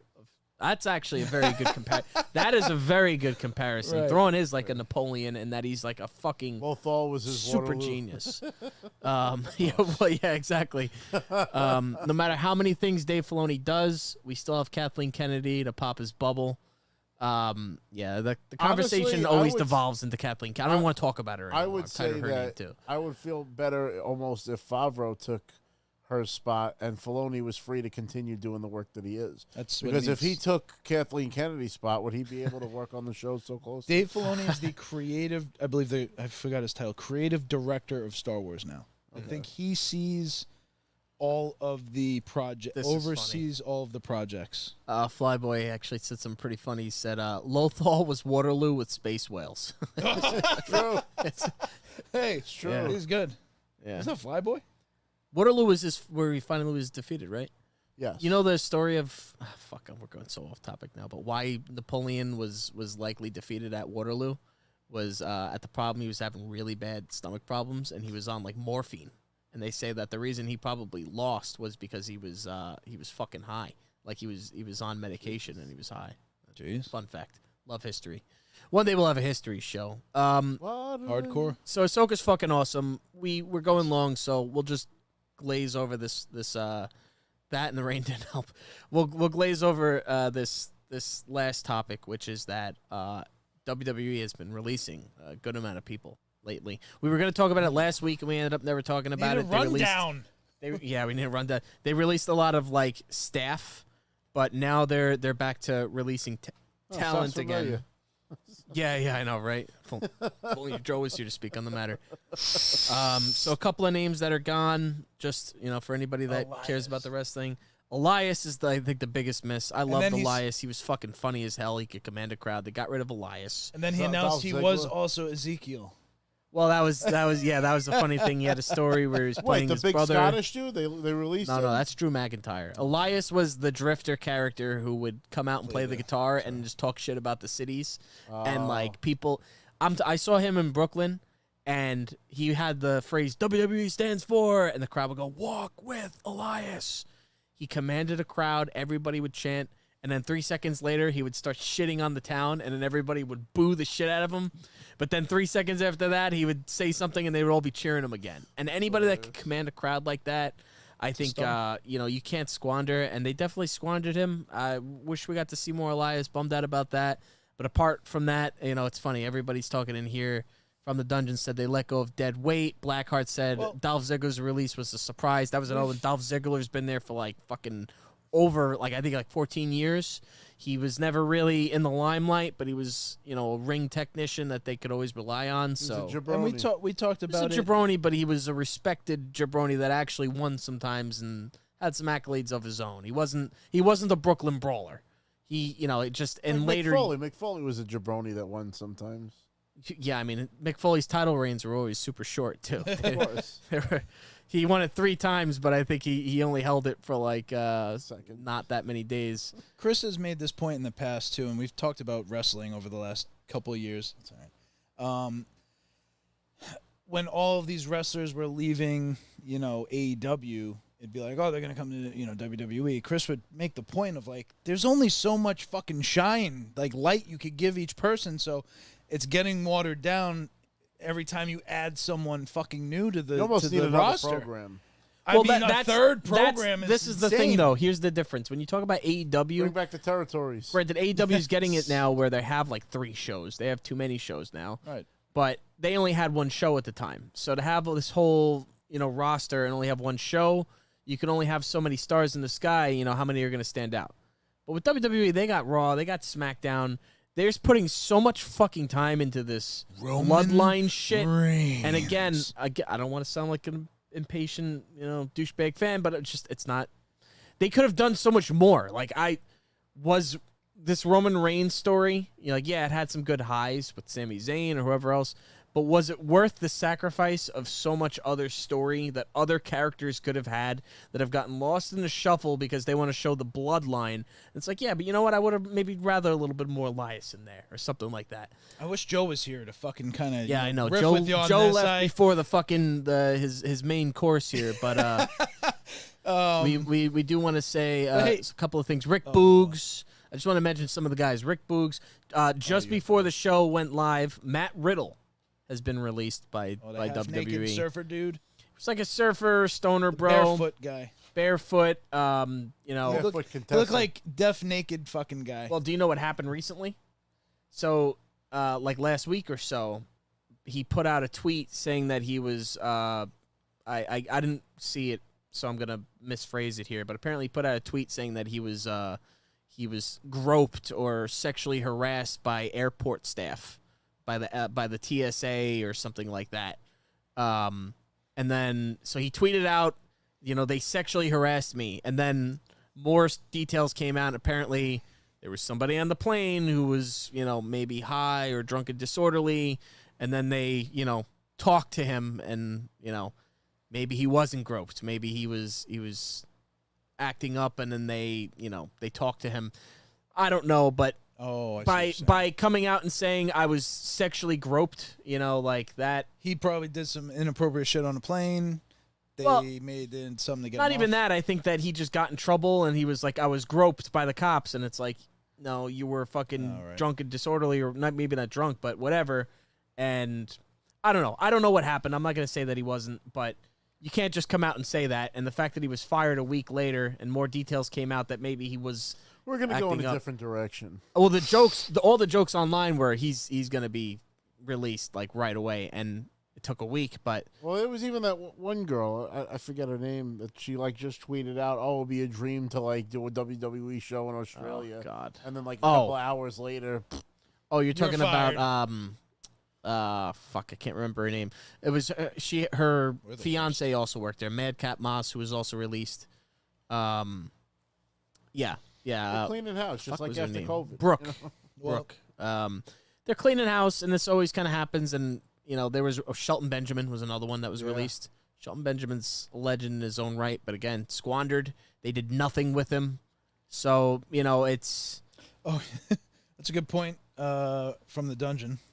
oh yeah, AEW got the pick of the litter right now, but that's always the case. And That's what's good about it. It's a big enough it's a market place for them to go. There's a big enough market for not only the WWE to have 2-3 shows, you know, 4 shows, because they have the Saturday night Raw, one. SmackDown, and NXT. Well, I just mean they do the Saturday night ones that aren't televised, right? They do Well, they've always had house shows. A house show. Okay. Sometimes they'll make a special out of it, but yeah, they've always had house shows. But they have 3 TV shows a week, and then Saturdays are usually when they do their pay-per-views. Gotcha. Or whatever, premium live events or whatever. And you have AEW and all the shit they're doing. So the market's Well, clearly big AEW enough has- to make something, but AEW is Wednesday Night Dynamite. They had Friday night, whatever it was called, and then the ratings started flagging on that, and then they made Saturday Collision, which was like the show for CM Punk, but then CM Punk got into a fight backstage and was released, so now Collision is just another Dynamite, and yeah, their made a whole product show is not. for him. It's fine. From the dungeon, so WWE let go of about 10 wrestlers, and they're bringing in CM Punk and Jade Cargill. We'll see about that. We I mean, predicted Jade it. Cargill, We've I been think, is saying already it. there. God forbid. We got the we've Please. that's been on our Got the books. body. I'm year. I'm calling it now. Jade Cargill versus fucking Rhea Ripley. Oh yeah, they Has got to to. do that. Has to. They'll That's definitely The Clash do of that. the Titans. Yeah. She's So- fit. And to Dungeon is saying here they're making payroll cuts for this. Let's fucking merger. You know, now, What's the merger? That's now the thing. it's Is it trim the everybody fat. knew when they start throwing around terms like synergies? That means synergy. people, and this is not my So? quote. This is Conrad Thompson says What we're gonna do? Can you give me a little? synergize. Give me a little. So we decided to synergize, and unfortunately, we're not gonna move forward with employment for a couple of people. Thank you so much. We've decided to move in another It's the direction. old shit sandwich. You We know? Yeah, exactly. we'd like it if you just tiptoed out of Rampage. the room. Friday Night Rampage is the name of the show. Bow to us gracefully as you bow, Yeah. please. It's our most modestly priced receptacle. And if you have anything to say, keep it to yourself. Or you'll get fired. This has been the Break Room Podcast. Hey, Rob, take us home. let's go home, Yoko. 3 Guys, hours. Wow, we hit 3 hours. 3 hours. We love This you is our guys. longest show. This might be our longest show, Holy and smokes. honestly, like we planned. When we first started doing this, we planned on doing this in like an hour, maybe an hour and a half, and just gotten longer. And the reason it's gotten longer is because we're live, and we have you guys in the comments. As We were we just talking to each other, or we'd just be like, all right, well, the conversation. we would have run out of stuff to talk about. You know, we really appreciate all of you guys that are here. Thank you so much to the people that come Yeah, from the dungeon. from the dungeon from the start. Blackheart, everybody. Flyboy, Phil, Joe, Rocket Boy, Tricky Ricky when he can make it. And anybody that I didn't name, there's Tricky 1 or 2 people. Ricky. Who am I missing right now? Because I don't want to besmirch or disparage our followers. Who didn't I Tricky mention? Ricky knows Gruffy. every time when he's mentioned too. So I know he's watching the whole episode. Tricky Ricky has He's his legit, ears start like- ringing when he's fucking at work. He's like, He guys, knows. thanks, and I'm like, man, I appreciate that. He literally will go back, watch the whole show, watch the whole conversation, and when he's here, constantly participate and add to the conversation. Yeah, and honestly, you guys, you make doing this much more fun, so much more better, We do it for much you more guys, informative. you know? We all have like early onset dementia or something. We're all like, God, fucking, we're I'm stoners. dead, get it. Our Dead. memory is dog shit. Who So was half that? the time What's we're the like, name? what's this guy's name? What was the Remember name of the that? place?